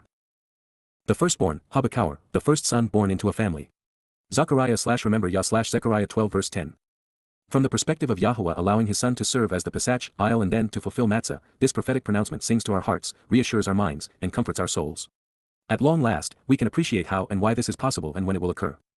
The last opportunity for reconciliation is being poured out in this special way and at this opportune moment on behalf of the household of Dowd. The Messiah represents Yisrael individuals who engage and endure with God, Yehudah the beloved of Yah, and the Berith covenant family, such that the Beit Dowd household of Dowd is comprised of select individuals representing a fusion of Yisrael, Yehudah, and Haberith. And this is because there will be 3 distinct groups awaiting the king's return. The remaining mortal remnant of Yisrael will be joined by the covenant family harvested 7 years prior during Shabuah and the more recent gleaning of Yehudim during Towrah. God and King are returning to Jerusalem, the source of guidance on reconciliation on Yom Kippurim, the day of reconciliations. As a result of what they have done for the family during the preceding 5 micro-EY invitations to be called out and meet with God, there will be an outpouring of compassion from the Ruach Spirit upon those who have gathered to receive them. It will be the ultimate family reunion. Our Heavenly Father, spiritual Mother, and beloved Son, our Savior, have returned to claim their own. For the first time in 3,480 years, since the children of Yisrael gathered around Mount Choreb and said that they did not want to see or hear from Yahuwah again, a final remnant will be prepared and ready for both by the sacrificial offering of the red heifer. Having been cleansed of their religious and political guilt, and with a newfound appreciation for Yahuwah's name and his son's acclaim, they will eagerly anticipate their homecoming. God will, of course, be accompanied by the one Yisrael reviled and Rome pierced. And this is as it should be, since the beast did not crucify God but, instead, the one most beloved by him. Recognizing the benefits he was providing, and how inappropriately people responded to him, those gathered before Father and Son are going to be genuinely sorry for the years of denial. The reaction will be bittersweet, but initially more weeping than shrieking. It is hard to imagine Jews looking upon Father and Son realizing what their ancestors had done, only to add insult to injury by failing to appreciate his gift for 2,000 to 3,000 years, depending upon whether one counts from the time he announced what he would do or from when he accomplished it. The early evening of October 2, 2033 will be the first opportunity to apologize to Dowd and then express gratitude. For Jews, they will be conflicted, horribly embarrassed for failing to recognize his sacrifice, and exceedingly joyful knowing that he earned the right to be their king. He saved them. This surviving remnant of Yisrael, and all those comprising the covenant family, will have made the connection between the son who is given in Yashayah 9 and the lamb who was sacrificed in Yashayah 53, between the firstborn of Mizmowr 89 and the Bakar of Zechariah 12, between the piercing here and also in Psalm 22. With all of this having occurred as foretold, and with Yahuwah and Dowd returning to Jerusalem, it will be hard to hold back the tears as we witness our king in all of his glory and visualize the God our forefathers ignored. Dowd's initial life among us 3,000 years ago was the most amazing in human history. He was the consummate poet and lyricist, shepherd and king, father of his nation and son of God, a prolific prophet and heroic defender of his people. His life was so tumultuous, he represented the best and worst of Yisrael. But in his relationship with Yahuwah, he became the exemplar of the covenant. And yet, sadly, most of what he came to represent was stolen from him to legitimize religions he would have vehemently condemned. Dowd's second life 2,000 years ago was the most compassionate and magnanimous in the long history of humankind. He volunteered to have his soul sent down from heaven and placed in a human body to serve as the Passover lamb to open the doorway for his people to come home. And then, he carried the guilt of the covenant family into Sheol, depositing it there so that we might be perfected and live with him and his Father forevermore. He wrote openly and graphically of what he would endure, and then he fulfilled his vows in the sight of his people. And yet, no one credited him with the most heroic and compassionate acts in the history of humankind. Worse, his people denied the micro-EY were fulfilled, while the Goyim attributed his sacrifice to a figment of their imagination, damning Jews in the process. The 22nd Mizmowr was written during Dowd's initial life, about his second of 3 lives. It is hard to imagine what was going through his mind at the time. With Zechariah 12, we come full circle. The Bakar firstborn during his life as the king of Yisrael is projected through his return to fulfill the micro-EY as he was pierced for his people's redemption. The prophet then propels us into the future and onto his third arrival as he returns as king of the universe with his Father, who created it. Those who rejected him are now grateful for what he accomplished. And those who disavowed his Father are now referring to God by name. Just as there are 3 40-able epochs of 2,000 years between our expulsion from the garden to our return to it courtesy of Father and Son, the Messiah will have been here 3 times over the past 3,000 years. He showed us the way home, made it possible for us to go home, and will be there to greet us when we arrive. On the day of reconciliations, as the sun sets on October 2nd, in the Yabel year of 2033, 6,000 Yah, Father and Son will return to Jerusalem as a reconciled mortal remnant of Yisrael, and immortal members of the covenant family look on with tear-filled eyes, many finally recognizing what actually occurred on the Passover Dowd both witnessed and endured. Returning to Golgotha on this day, Pesach in the Yabel of 33 CE, year 4000 Yah, we find that Dowd predicted. I can count, Sabhar, I can record, measure, and make an accounting of, relating to, all, kol, my bones, etzamoth, my skeleton and limbs. They, themselves, stare as they look right through me, Nabat Araba any. Mizmowr/Song/Psalm 22 verse 17. The Romans were savages, but their bloodlust was partially moderated by breaking the legs of most crucifixion victims so that they would be unable to control their diaphragm and breathe. Once the capacity to push up against the nails that had been driven through the ankles was curtailed by broken fibulas, it effectively eliminated the ability to draw air into the lungs, causing them to suffocate from oxygen deprivation. While this sounds cruel, it was actually done to expedite death, shortening the duration of the agony from days to hours. This was especially relevant when the gruesome specter of crucifixion was visible to the religious pilgrims in Jerusalem for Passover. And it's hard to observe the Sabbath when one's view of the sunset is interrupted by the sight of Romans torturing the Passover lamb. But such was not the case with Dowd. He had been whipped to the precipice of death prior to being crucified. So, his body would succumb in a timely fashion without any of his bones being broken. This known, I'm confident that Yahuwah anesthetized his son's pain and shortened his suffering, as I expect that he will do with mine as the red heifer. The second portion of this prophetic pronouncement suggests that, even with all he had written about his sacrifice on behalf of his people, they, nonetheless, looked right past him and through him, unable to fathom what was occurring before their eyes. And they have continued to do so for the past 2,000 years. Since words paint pictures, it is especially relevant to know that the body in which Dowd's soul was residing was not hung from a cross on a hill far away as in Christian mythology. Romans crucified their victims along major roadways. It was more humiliating and served as a deterrent. Golgotha, the place of the skull, is just outside the Damascus Gate and sits directly beneath what was the summit of Mount Moriah during Abraham's day.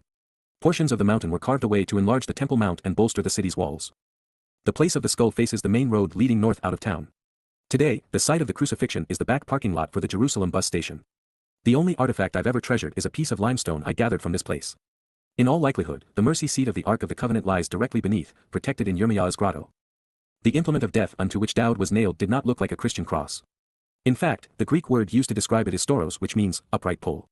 A vertical post was set and left in a recess carved into the limestone rock. And then, the horizontal component of the apparatus was placed on top of the pole once the victim was affixed to it. It would have looked like a capital T. Although, its shape and name are irrelevant and contribute nothing to our well-being, Christianity's dead God on a stick is insulting, errant, and grotesque. All that said, I would like to propose a different interpretation of this declaration. I think Dowd may have been drawing our attention to the corporeal nature of the Passover lamb with Sapar Kol Etzemoth, revealing that this accounting was entirely physical. Neither his soul, nor Yahuwah's spirit who would carry it away or die, just his body, serving as the Pesach aisle. Providing the fodder transferred into the Christian New Testament, we find Dowd revealing. They divide, chalak, they plunder, assign, and distribute, my garments, begged, any, my apparel and clothing, among themselves, lahem, and, wa, for, al, my clothing, labush, any, my garments, they cast lots, naphal gaurel, they get down on their knees to toss pebbles to claim a portion. Mizmowr/Song/Psalm 22 verse 18. Dowd was pointing out something quite profound. As he was making it possible for us to live forever as part of Yahuwah's family, inheriting all that God has to offer, Romans were looking down, playing with pebbles to determine who could steal his dirty, blood-stained laundry. And while this no doubt occurred, and was relevant for the reason I've just shared, Christians have misappropriated it to prop up their faith. Without any corroborating evidence, they postulate that their Jesus fulfilled another prophecy, or at least, the Romans had done so. And while it proved nothing other than Christian desperation, there is a serious problem with the gospel attestation. This was written in first person by the most famous of Jews and, most assuredly, not by Jesus. My means, might not his. But alas, if these Romans had been Roman Catholics, they would have scooped his apparel up, designated his robe as a holy relic, and then erected a lavish shrine so that the faithful could worship it while they collected a visitor's fee. With Dowd's last words on the upright pole, Yahuwah's spirit departed, leaving the soul of the Passover lamb to bear the guilt of every covenant member. He pleads. But you, Yada Yahowah, Yahowah, an accurate transliteration of the name of Eloah, God guided by his Torah, instructions regarding his Hayah, existence and our Shalom, reconciliation, you will not be far away for a protracted period of time, Lo Rachak, you will not continually disassociate yourself from me, Kal imperfect Joseph. This prophetic statement affirms two things. During Matzah, Yahuwah and Dowd would be separated from one another but not for long. This is why Rachak was scribed with a negation of the imperfect conjugation. The Messiah's pronouncement also provides the set-apart spirit with a descriptive title. Ayaloth is the feminine plural of Ayal, one who assists and helps, empowers and strengthens. My Ayaloth, my source of strength and help, Ayaloth any, one who empowers and assists me, she who provides aid, making me effective and influential, feminine plural form of Ayal/Ayal, the strength, fortitude, and ability of the ram opening the doorway. It is my desire and your decision, my choice and your will to act quickly, hastening the process, rapidly rushing in with the minimum passage of time, Chush. You and I want you to be prepared to act as swiftly as possible, Kal. Imperative second person singular pedagogic he cohortative, to assist in my rescue by supporting me, La, Ezra any. Mizmowr/Song/Psalm 22 verse 19, 2220 JPS. Just as the Hebrew language was embodied with the unique capability of limiting or extending the action of a verb over time, it was endowed with the ability to express volition in first, second, or third person. And here as before, we find that minimizing Dowd's tenure in Sheol is his will and God's choice, his desire and Yahuwah's decision. Obviously, Dowd wanted his time confined in the lightless realm of Sheol to be limited.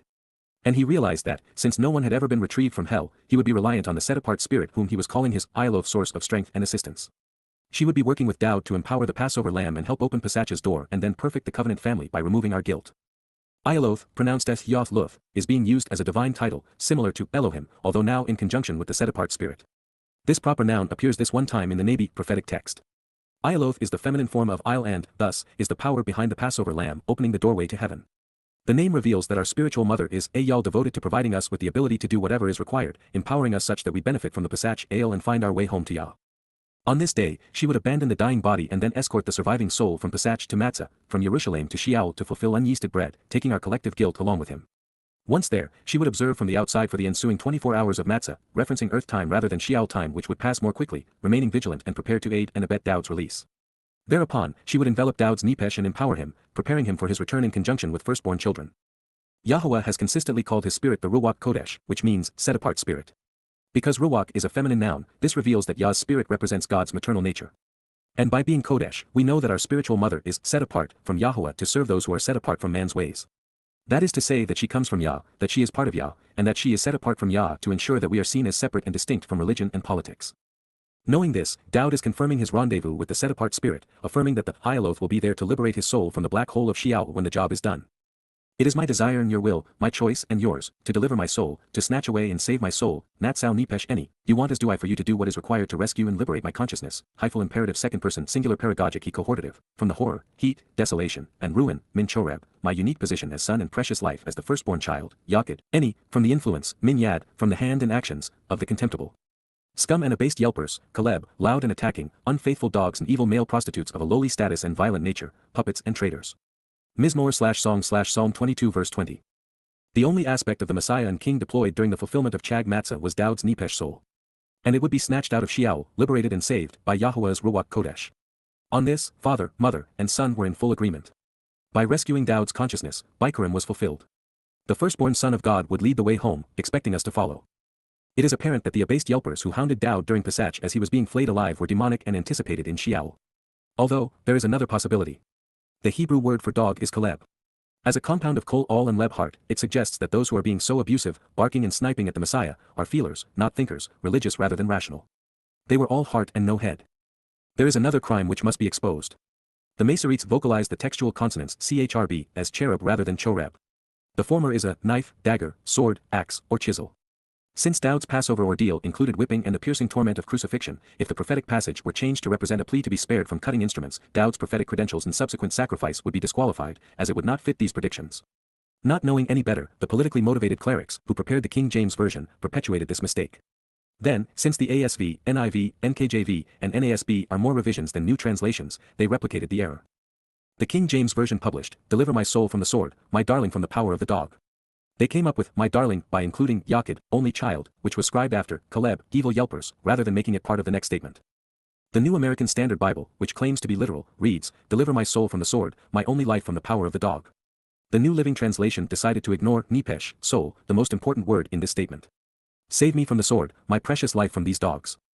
Correctly rendered, the passage is prophetically and historically accurate, informative and important. The set-apart spirit was tasked with the responsibility of retrieving Dowd's soul from the desolate lifelessness of Sheol, rescuing him from its horrible heat as well, something that is part and parcel of the event horizon of a black hole. Therefore, long before we were introduced to the concept of a black hole, we find some of its attributes depicted in this text.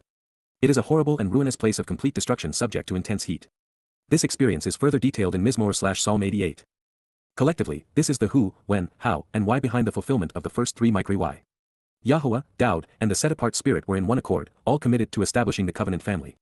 And they knew that our king would not be incarcerated any longer than was necessary. You want to liberate and save me, to rescue and deliver me, Yasha, any, it is your will to release me, sparing and redeeming me, hyphal imperative second person masculine singular, out of, min, the mouth, peh, of the fearsome and destructive beast, aria, of the fierce predator, the vicious one who hunts and savages his prey, plucking them away. And from, Wamin, the horns of the flashing light that has risen on high, Karen Ram, the horned one seeking the highest status in elevated places wanting to be lifted up and trumpeted as a supernatural source of light, you have answered me during my affliction, Anna any, you have responded to me as I'm being harassed, Cal perfect. Mizmowr/Song/Psalm 22 verse 21, 22-22 in the JPS Tanakh. This is our second encounter with this fearsome beast, but this time, we learn even more about him. He is comprised of light and yet is horned and flashy. He seeks a degree of adulation only the highest status would bring. This would make the destructive beast none other than Satan. Taking this one step further, while Arya is often translated as lion, it is clearly symbolic in this refrain. This vicious predator maims its prey. Also telling, Arya forms the basis of Arithatha, a name of Babylonian origin which identifies the founder of the Babylonian mystery religion. We should not be surprised then that the most common symbol for Babylon's god was a winged lion. The gates of Babylon were adorned with them. Dowd uses Arya in the 7th Mizmowr as a pseudonym for Satan's alliance with Shaul, an especially fearsome beast. He wrote, Yahuwah, my God, in you, I find a trusted and safe place, with you delivering me from all my pretentious pursuers, especially the boisterous who are verbally contentious against me. You are preserving me for a later time. Mizmowr 7:1, or otherwise, in the manner of a fiercely destructive being, a vicious beast in search of prey, Arya, he, to satiate his own cravings, will rip apart my soul, snatching it away and shredding it without sparing it. Mizmowr 7:2, the symbolic definition works exceedingly well in both citations. To ward off this beast, we can rely on Yahuwah's Anna testimony. His response provides the answer. Since many Hebrew words have a light and dark shading, let's consider an entirely different approach to the concluding statement of Mizmowr/Psalm 22 verse 21, and so, from Wamin, the brilliant light of this summit which lifts on high, Karen Ram, the supernatural source of light in this elevated place, you have answered me during my affliction, Anna Eni, you have responded to me during my distress. Cal Perfect.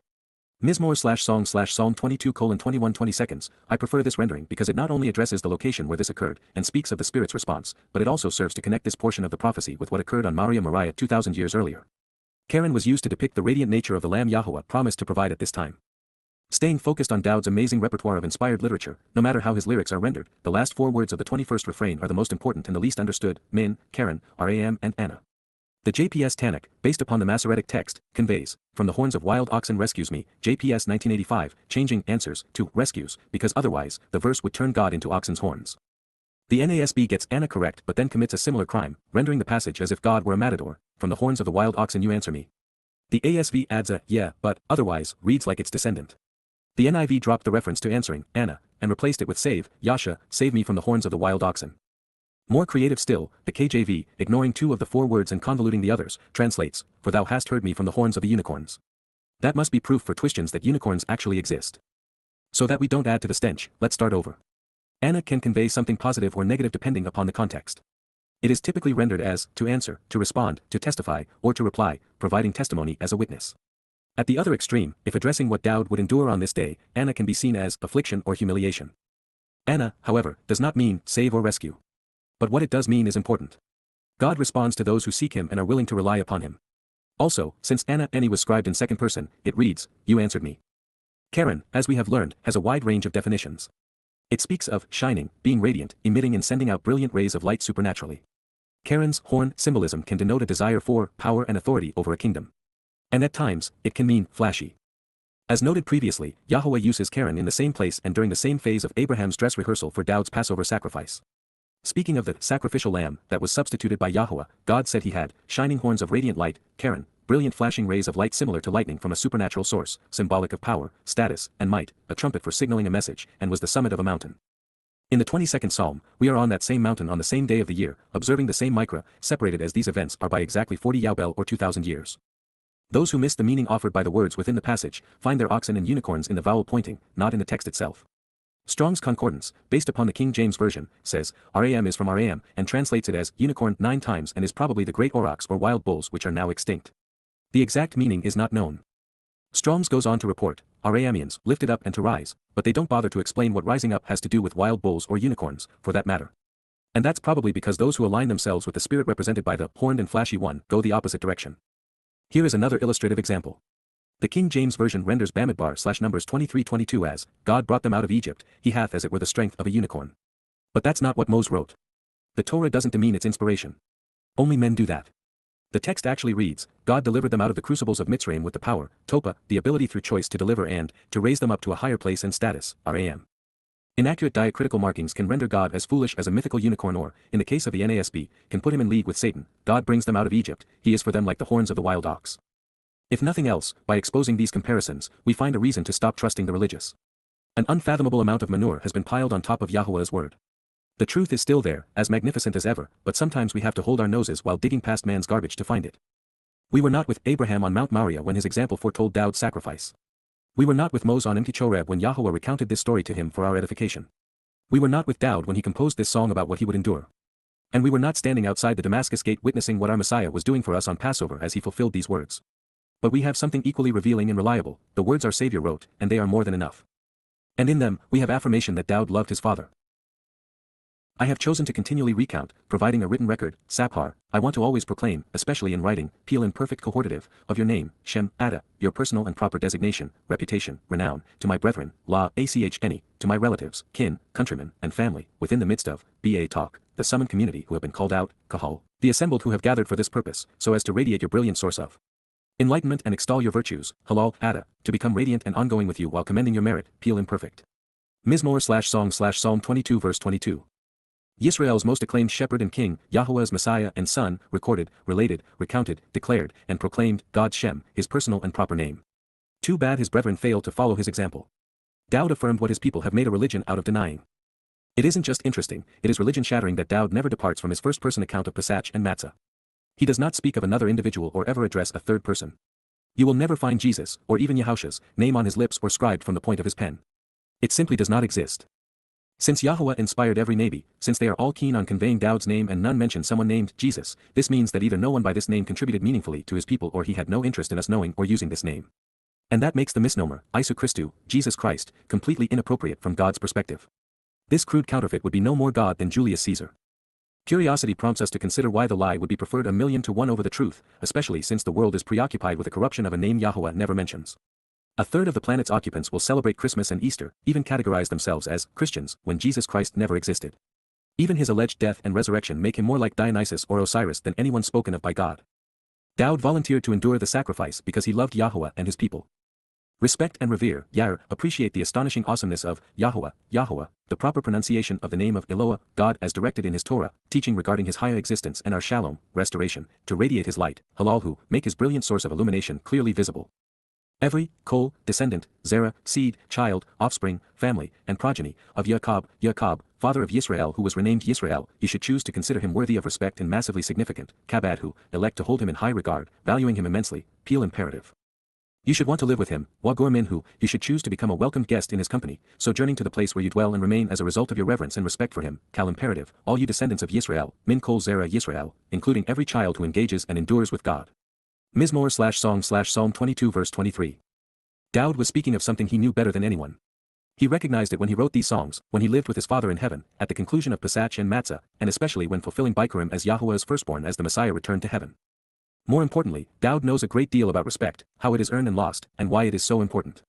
Much of the motivation for saving Yisrael by fulfilling Pesach and Matzah was to earn back the respect of his people that he had lost so that he could honorably lead them through eternity. There are two approaches to leadership, earned and imposed. Kings and generals demand compliance and achieve submission through fear.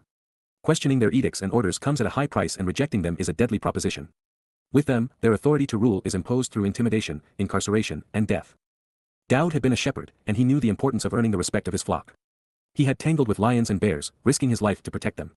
As a shepherd king, the Messiah was devoted to protecting his people and defending their home.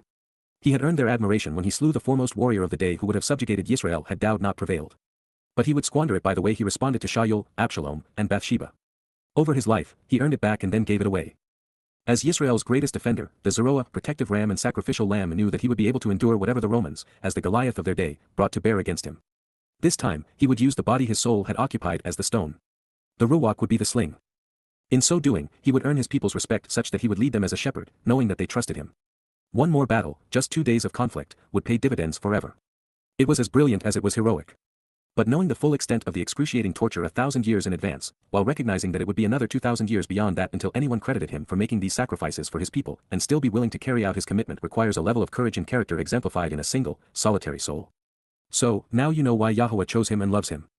Dowd was not just willing, he wanted to do it. He sang about it. 1 stone was all he would need to fell the devilish giant threatening his people. Although, when Yisrael denied Pesach's fulfillment and his foes turned the lamb into a god, it had to sting worse than the whips.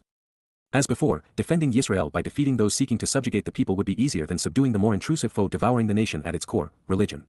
To resolve it, Dowd's soul would accept our guilt, carry it with him into hell, and endure the mikra of Matzah in Sheol. After redeeming his people, Yahuwah liberated Dowd's nepesh, saving him in an act that further enhanced the son's respect for his father, which is why he is singing about it here.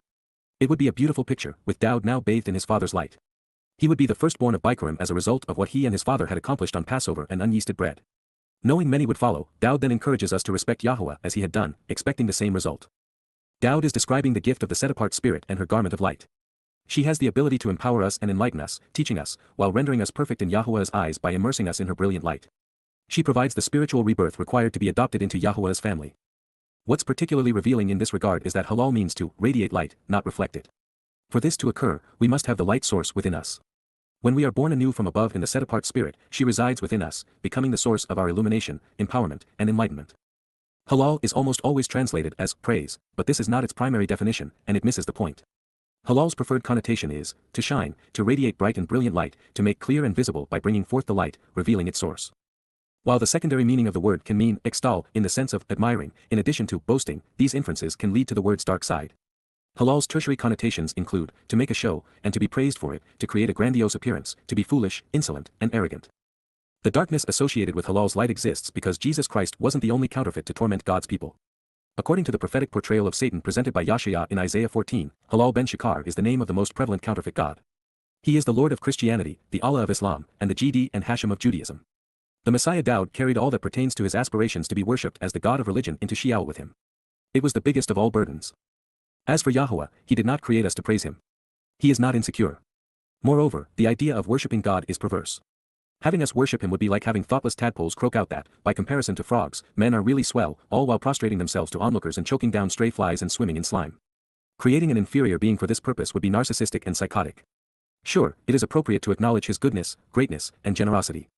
Like any parent, he would appreciate that as long as it is heartfelt and straightforward and not self-serving. It shows appreciation and adoration rather than genuflection in obeisance. Yahuwah expects us to stand upright and walk with him, not bow before him. Since Yahuwah wants us to engage in a covenant relationship with him, he cannot ask us to fear him. While I understand that almost every English Bible translates yar as fear, the word means to respect and revere. We cannot love while afraid. Fear breeds revulsion and contempt, not affection or respect. In Dowd's second of three statements from Psalm 22 verse 23, the operative verb is kabat.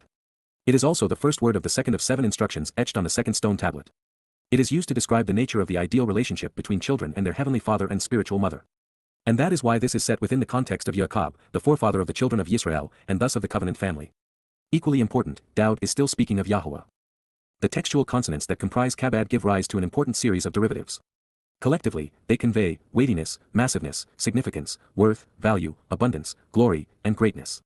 In context, therefore, if we see Yahuwah as significant, he promises to view us the same way. If we respect Yahuwah's massive energy and power, he will share his with us. Value him and we will inherit his abundance. Acknowledge his greatness and he will bring us into his presence and clothe us in his glory. But, if you trifle with him and see him as insignificant, you will become so insignificant it will be as if you never existed. Disrespect his massiveness and you will be reduced to nothingness. Therefore, kabad defines the nature of the choice pertaining to a relationship with God and its consequences. Disregarding Yahuwah's intent, the JPS Tanakh tells us that we should dread him, with him being the Messiah. The King James Version, in its usual rut, reverts back to fear him. But the word underlying this message is gur, and it speaks primarily of abiding, dwelling, and remaining, residing as welcomed guests who gather together, living in harmony as part of one's sojourn through life. In modern parlance, gur would describe an enduring staycation, which would be ideal for those residing in Jerusalem. The truth was hard to miss because Yisrael individuals who engage and endure with God is in many ways analogous with gur in that the chosen people have been invited to live in Yah's home.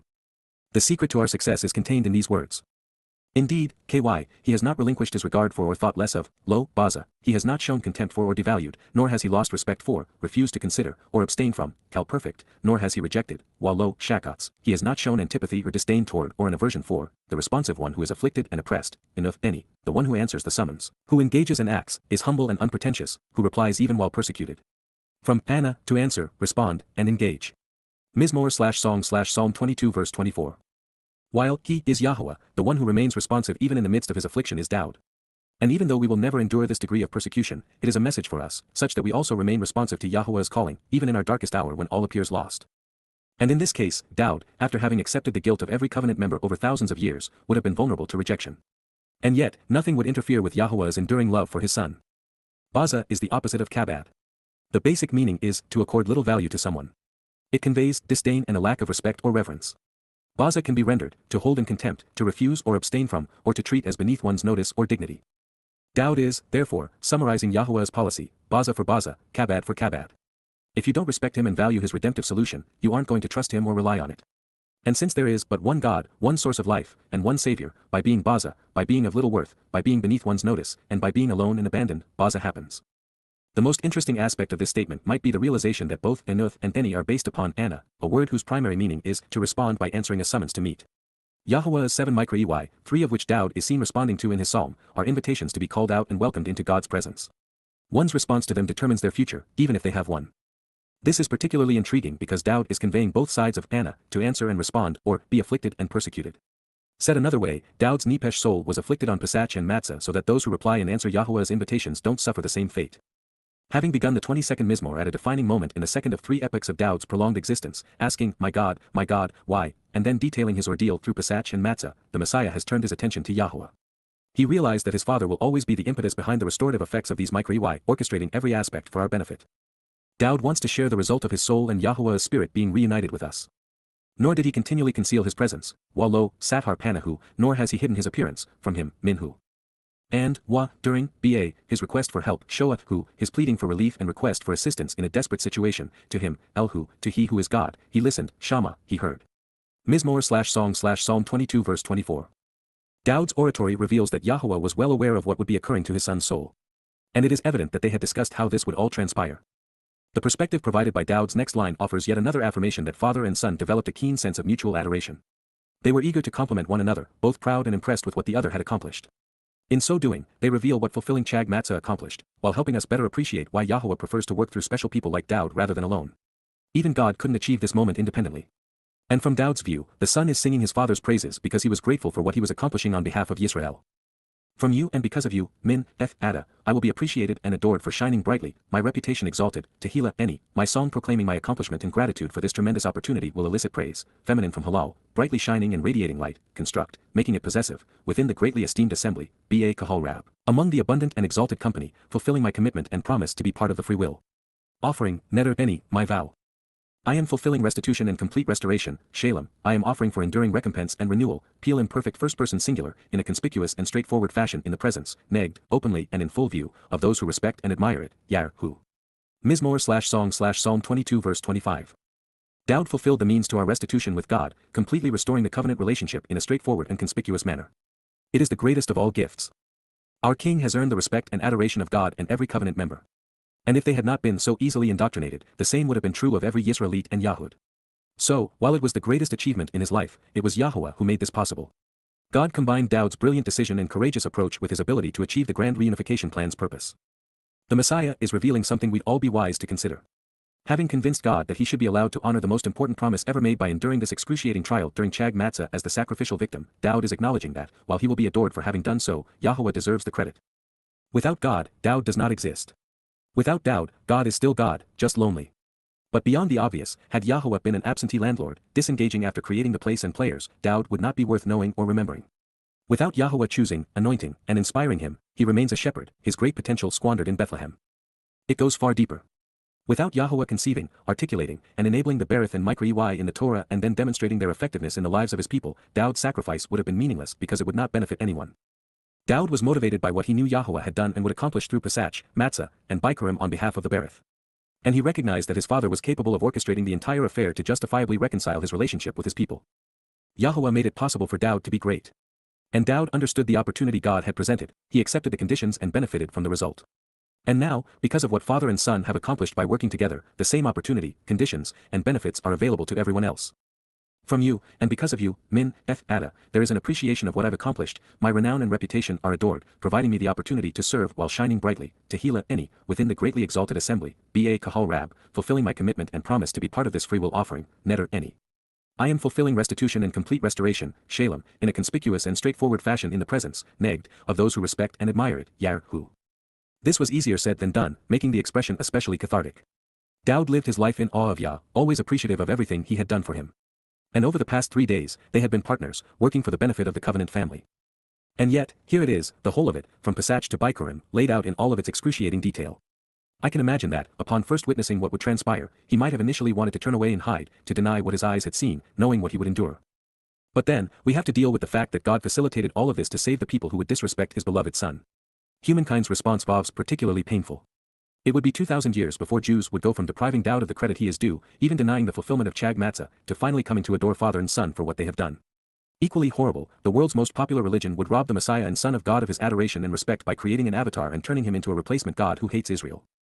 In spite of this, Dowd has, nonetheless, taken us forward in time when the returning covenant family and the mortal remnant of Yisrael will celebrate the family reunion and homecoming. And we will all be appreciative of what Dowd and Yahowah accomplished during Passover, unyeasted bread, and firstborn children to provide full recompense and complete restoration. Working together as father and son, they did these things in a prominent, forthright fashion, each on the right day, each in the right way, each in the right order, and did so at the crossroads of the world. And while those who revere the father respect what his son accomplished, I am curious as to why the object of respect in the concluding phrase is who, him rather than Adayu if referring to Yahowah. But if indicative of our newfound perspective on Dowd's heroics, why not any me? Therefore, the most elegant solution is to render who as it or this in reference to all we have read thus far regarding their collective fulfillment of Chag Matsah. The song's lyrics continue with prophetic echoes of what Shabuah and Teruah would bring. The unpretentious and straightforward who respond, Anah, the sincere who act by answering the call, from Anna, to answer, respond, and reply, shall be continually nourished, Akal, they shall always be fed, kalim perfect, and genuinely satisfied with overwhelming provisions, wasaba, and they will be content, all of their needs met, kalim perfect. Those who seek him, inquiring about and accounting for him, darashu, those who search for him while learning from him, kal participle, will continually radiate Yahuwah's brilliant and clear light, halal Yahuwah, they will become a visible source of Yahuwah's light, peel in perfect third person masculine plural. Your essential persona and good judgment, lebab ada, your inner nature and individual essence, your thoughts, feelings, and decisions, your mind and heart, and thus your soul and consciousness, will live forever based upon this restoring witness, chayala ad, shall be eternally restored and preserved, revived and nurtured throughout time as a result of this eternal testimony, kalim perfect Joseph. Mizmowr/song/Psalm 22 verse 26. This is one of my favorite statements, a promise I've etched on my heart. In this context, it is the synthesis of the Torah. It is the answer, the promise, the purpose, the means, and the reward. And to my mind, it addresses how Pesach and Matzah leading to Bikurim result in Shabuah. It is then that the Ruach abundantly enriches, empowers, and enlightens the covenant's children so that we can effectively teruah by producing the final gleaning. When this occurs, a meaningful remnant of Yisrael and Yehudim will come back home to Jerusalem to celebrate the return of father and son during Kippurim. This leads to happily ever after as we re-enter the garden of great joy to camp out with our family on Sukkah. The final 4 lines of the 3,000-year-old prophetic psalm reveal that Dowd knew that evil men would brutalize his soul in the manner he had detailed 10 centuries before he honored his promise. His example defines love. It proclaims that, ultimately, his people will recognize his sacrifice and turn to Yahuwah because he has done this. There is nothing more important at this time than reminding Yehudim why they ought to return to Yahuwah before it is too late. They will continually remember, Zakar, they will recall and will be mindful, Kal imperfect, and then they will return, Washub, they will turn around and think differently, re-establishing relations, renewed and restored by turning, to, El, Yahuwah, Yahuwah, an accurate transliteration of the name of Eloah, God guided by his Torah, instructions regarding his Hayah, existence and our Shalom, reconciliation, everyone to the extremities of the land and earth, Kol, Fs, Eretz, all. Finally without ceasing to the far extent of the material realm. And, they will settle down and camp out, while making this announcement on their own initiative, Chawa, they will verbally explain this without being pressured to do so, continually conveying their decision using words, announcing this without outside influence while camping out for a prolonged period, a staffel, reflexive of the hip peel, imperfect, approaching your appearance, lapana ada, upon your presence, all people and ethnicities, kol mishpacha gawim, every member of the extended family and race, including non-Yisraelites. Mizmowr/song/Psalm 22 verse 27. We began the 22nd Mizmowr as separated from Yahuwah and near death, and now, we find ourselves camping out with him forevermore.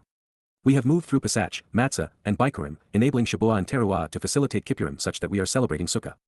In this way, Chawa is a full-service verb, addressing everything from settling down and camping out to making our choice to live with Yahuwah known. It is reassuring that God's campers are gathered prior to his appearance.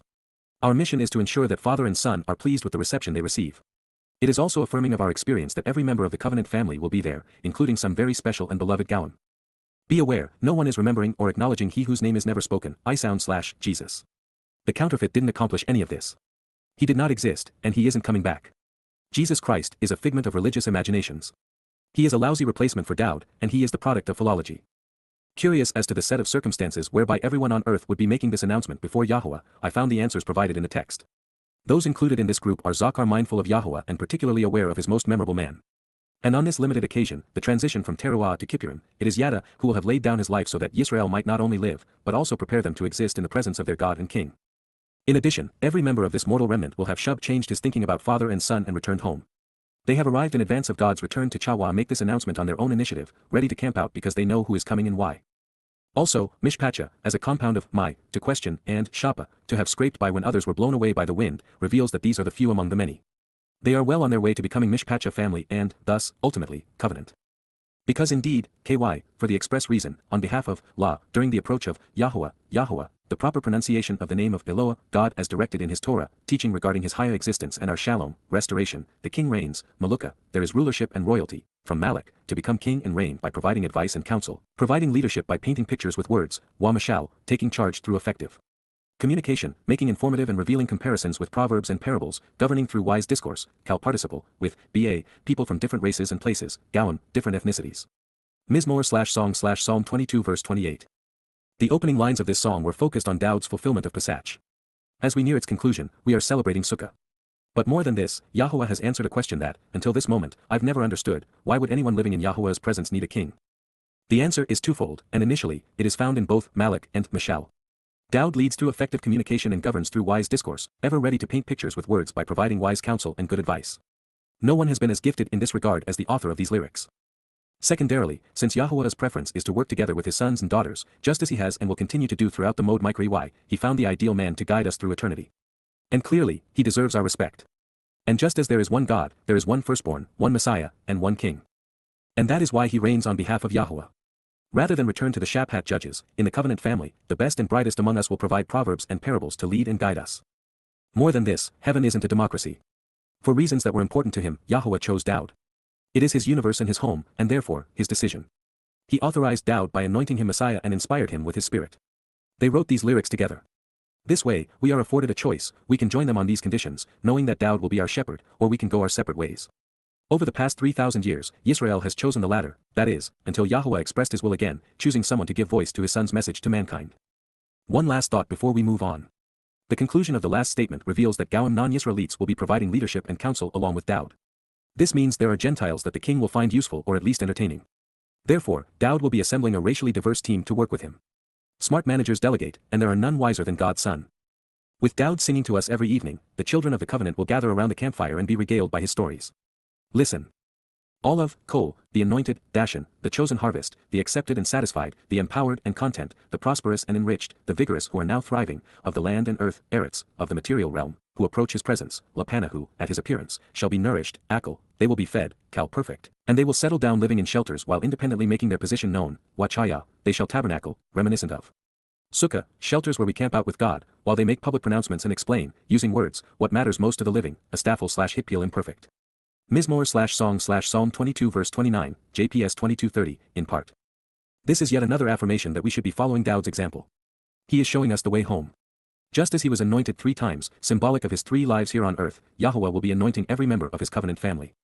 And as a result, we will all be, Dashan, among the chosen for the harvest, accepted and satisfied, richly empowered and totally content. Over these last few stanzas of this glorious song, Yahuwah has stated that his provision satisfies, that those who rely upon his bread will be nourished, and that they will be healthy and prosperous, lacking nothing. He has also said that those who change their thinking and attitude toward him will be restored. The mortal remnant of the children of Yisrael are now Chaya living in Sukkah shelters, camping out with our Heavenly Father during the millennial celebration of the Sabbath. The Mikrah of Sukkah, the invitation to be called out and meet with God, is a time of wondrous Chawah pronouncements as we proclaim what it means to us individually to have been afforded this opportunity. These insights are provided by Chawah, which most English Bibles wrongly render as bowing down, prostrating oneself in worship. Even outside of the context of Yahuwah's return, and living in his presence, there is very little etymological support for that rendering.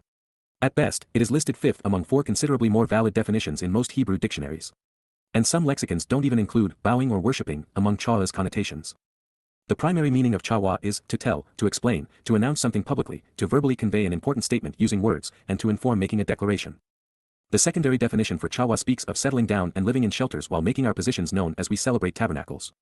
In this context, a Chawah is a settlement, a place people camp out, and an encampment where they tabernacle together. This idea of living collectively is further reinforced by Chawah, the name Adam gave to his wife. It reveals that she spoke her mind while camping out in the garden. And while her proclamations got herself and Adam expelled from Eden, coming full circle, it is ours which will allow us back in. That is not to say that people won't bow down before God. Many will. And this realization brings us to the second half of the 30th statement.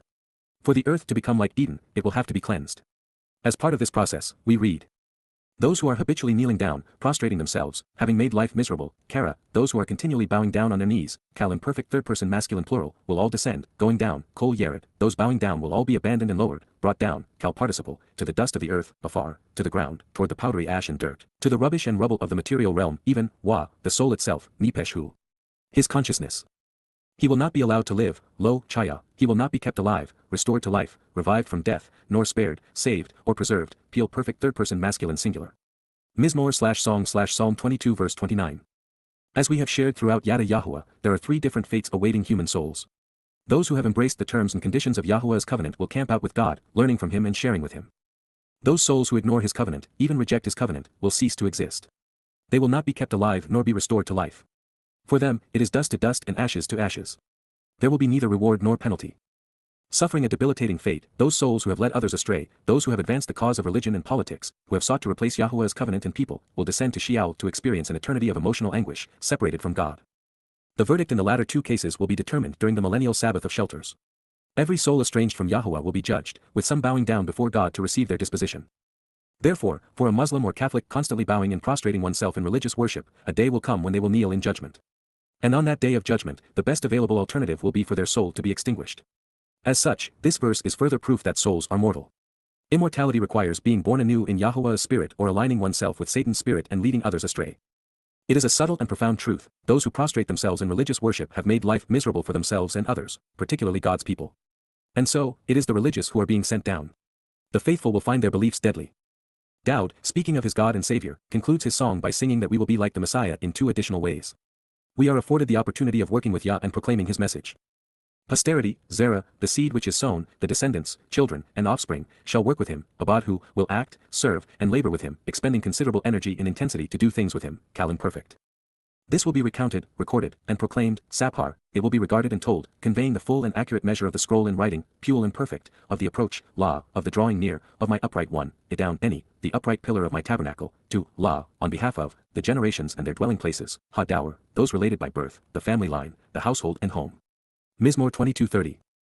They will come, bow, they will arrive, always be included, and continually approach, Kal imperfect, while, Wa, conspicuously announcing, exposing and declaring, Nagad, explaining and manifesting, informing and reporting, publicly announcing and expounding upon, Hyphal imperfect, he was right, vindicating, and acquitting, Tzedakah who, he is correct, fair, and honest, a righteous and truthful Savior, doing so on behalf of the family members, La am, with regard to and when approaching.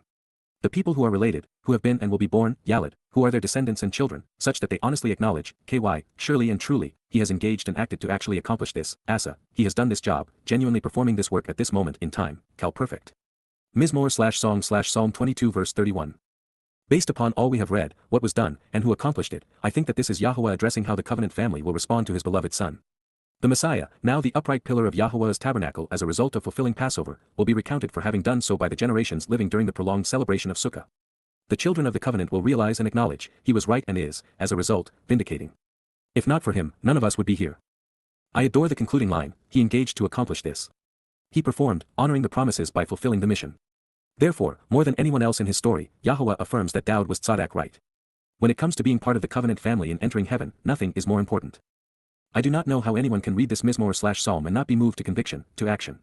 Prophecy doesn't get any more relevant or personal than this. No words sing more beautifully or more clearly.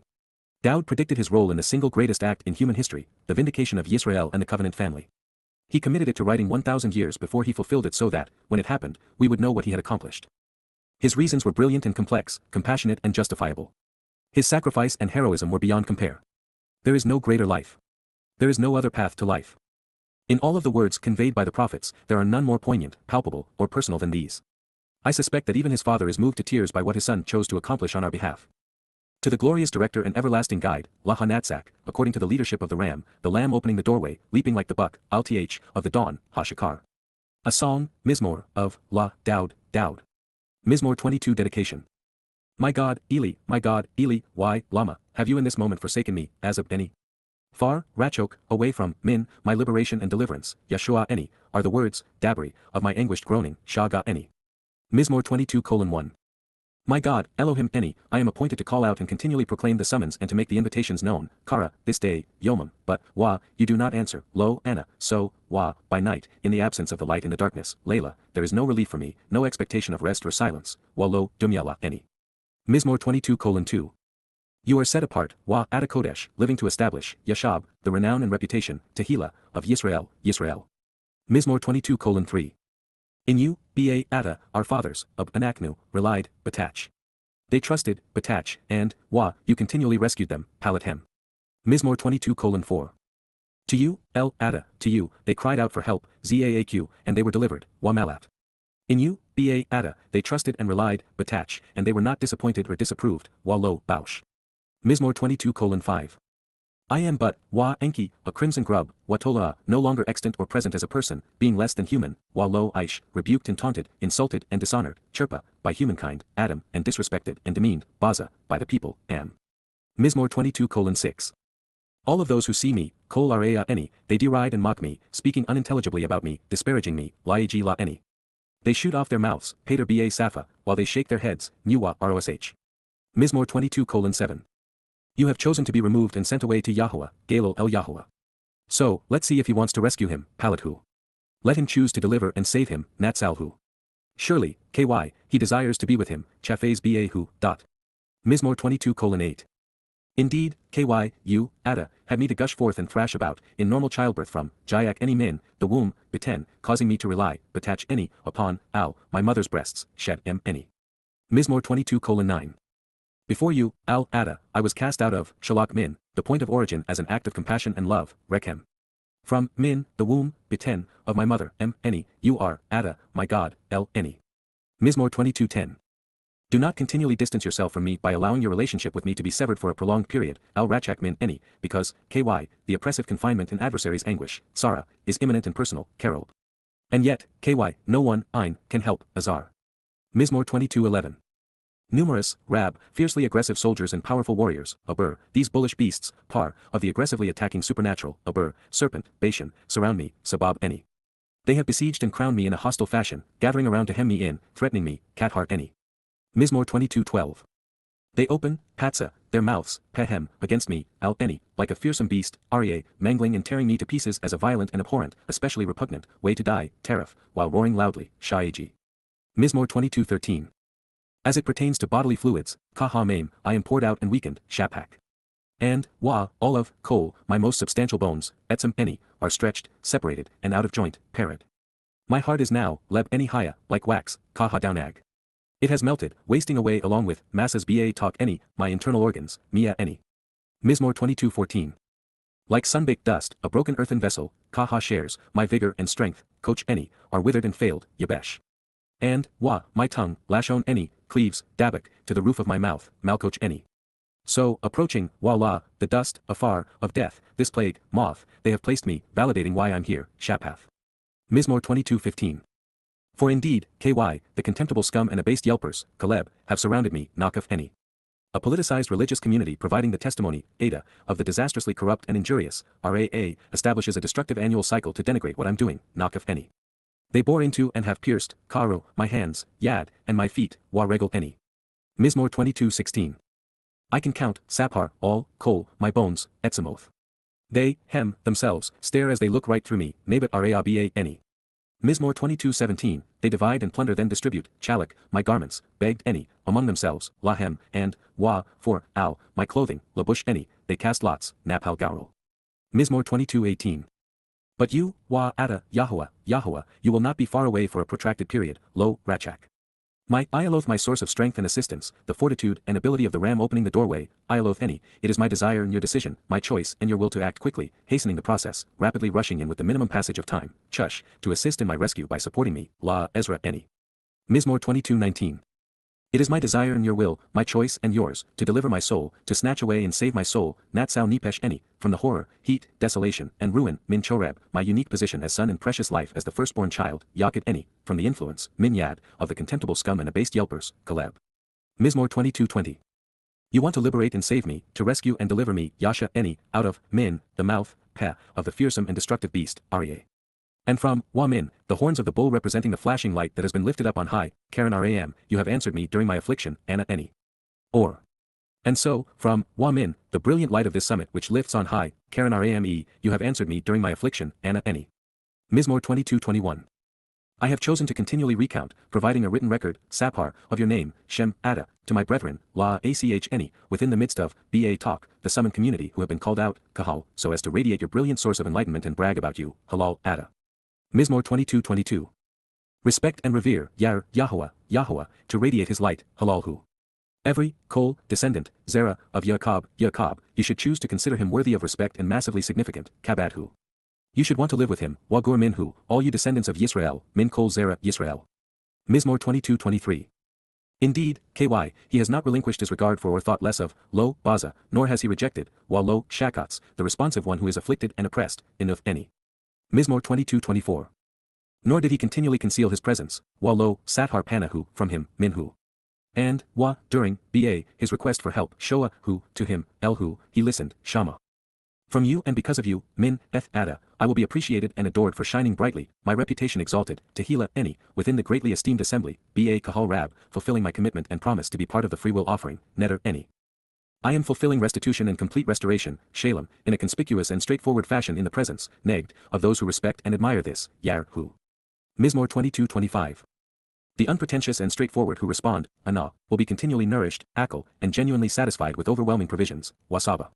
Those who seek him, inquiring about and accounting for him, Darashhu, will continually radiate Yahowah's brilliant and clear light, Halal Yahowah. Your essential persona and good judgment, Lebab Ada, will live forever based upon this restoring witness, Chayallah Ad. Mizmowr 22:26. They will continually remember, Zakar, and then they will return, Washub, to Yahowah, Yahowah, everyone to the far extremities of the land and earth, Kol F's Eretz. And, they will settle down and camp out, while making this announcement on their own initiative, Chawa, approaching your appearance, Lapana Ada, all people and ethnicities, Kol Mishpachagawim. Mizmowr 22:27. Because indeed, KY, on behalf of Yahowah, Yahowah, the king reigns, offering advice and counsel, Maluka, providing leadership by painting pictures with words, governing through wise discourse, Wamashau, with people from different races and places, Gawim. Mizmowr 22:28. All of Kol, the anointed chosen for the harvest, the accepted and empowered, Dashan, of the land and earth, Eretz, who approach his presence, Lapana who will be nourished, Akal, and they will settle down living in shelters while independently making their position known, Wachaya. Those who are habitually kneeling down, prostrating themselves, having made life miserable, Kara, will all descend, going down, Kol Yered, to the dust of the earth, afar, even, the soul itself, Nepeshu. He will not be allowed to live nor be restored to life, lo, Chaya. Mizmowr 22:29. Posterity, Zerah, shall work with him, Abadhu. This will be recounted, recorded, and proclaimed, Saphar, of the approach, of the upright pillar of my tabernacle, Idown Eni, to, the generations and their dwelling places, Ha-Dower. Mizmowr 22:30. They will come, bow, while, conspicuously announcing, exposing and declaring, Nagad, he was right, vindicating, and acquitting, a righteous Savior, Tzedakahu, doing so on behalf of the family members, who have been and will be born, Yalad, such that they honestly acknowledge, KY, he has engaged and acted to actually accomplish this, Asa. Mizmowr/Song/Psalm 22 verse 31. His was the most valuable and costly gift ever offered. And it is the least recognized and appreciated. Yod Hey Wah Hey.